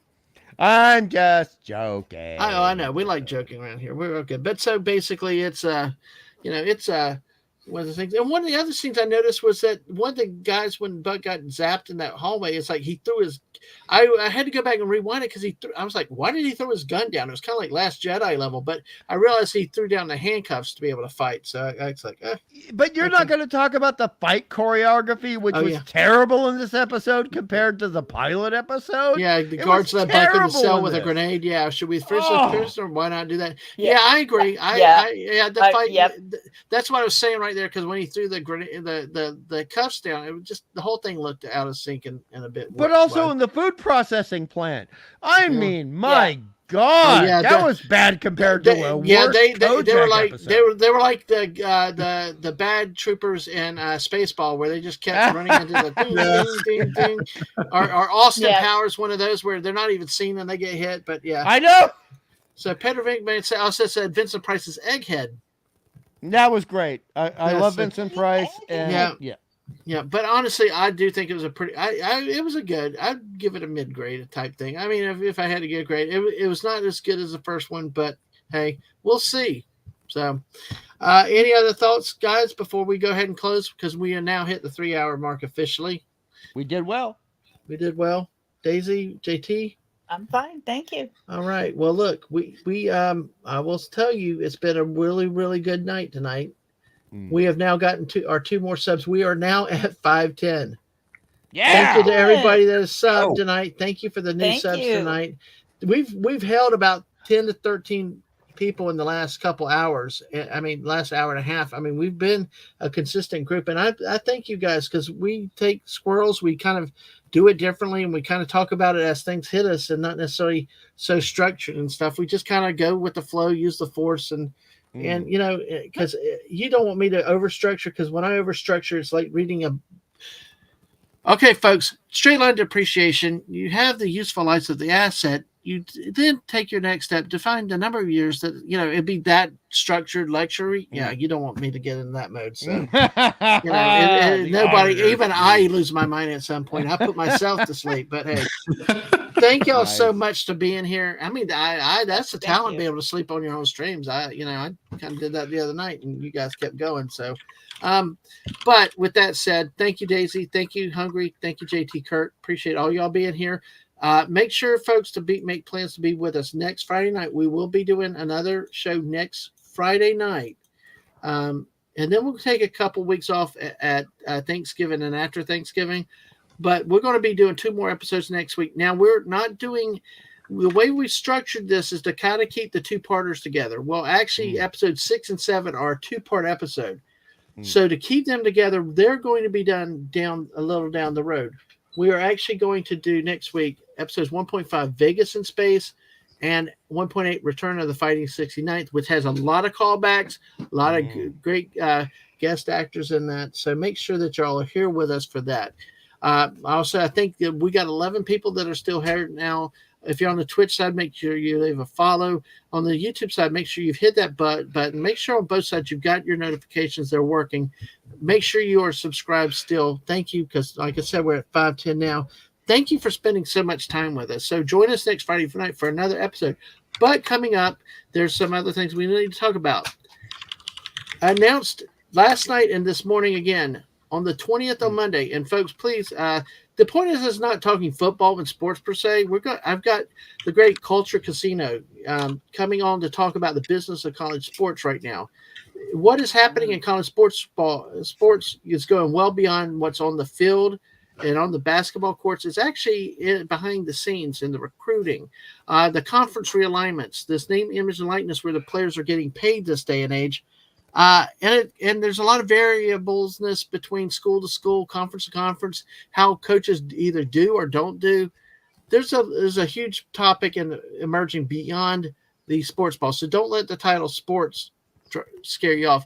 I look forward to this as a very fascinating conversation with Culture Casino, Monday, November 20th at 7 p.m. Join us for that. The next planned stream I have is scheduled for Wednesday. Now, we will be doing some streams here and there. There are always and I'll show you, but anything from now will be unplanned type streams.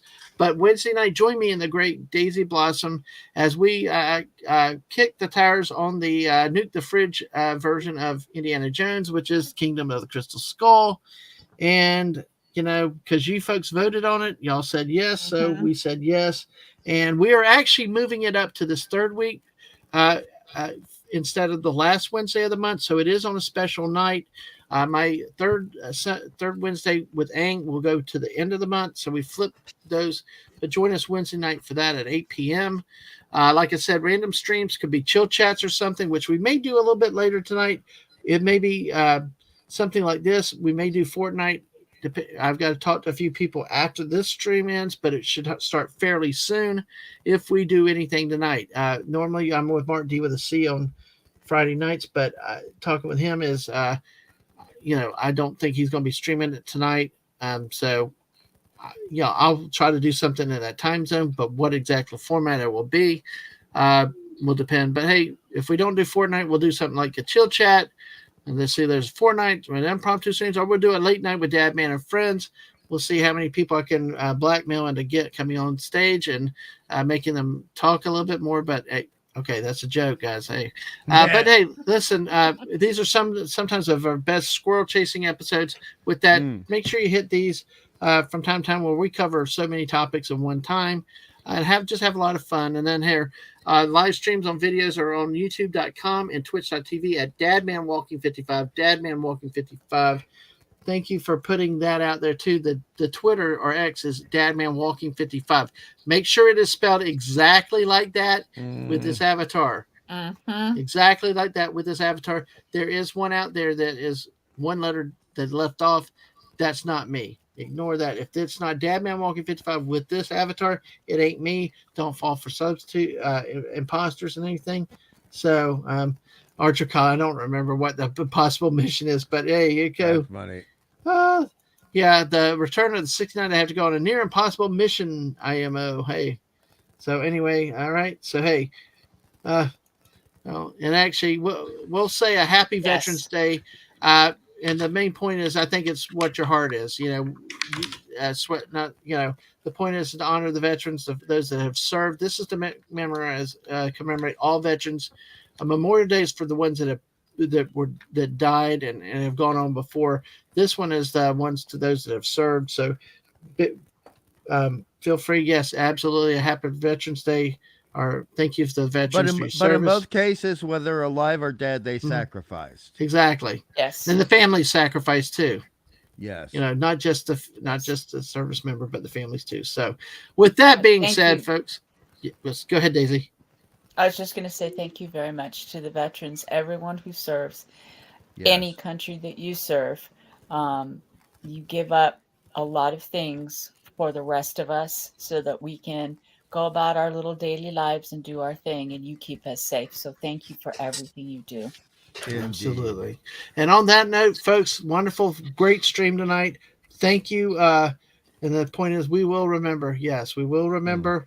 And to all you great sight. Hey, Dave C. Hey, good to see you back then. Yeah, you have a great night, and Semper Fi to you, Marines. Actually, the 10th was also the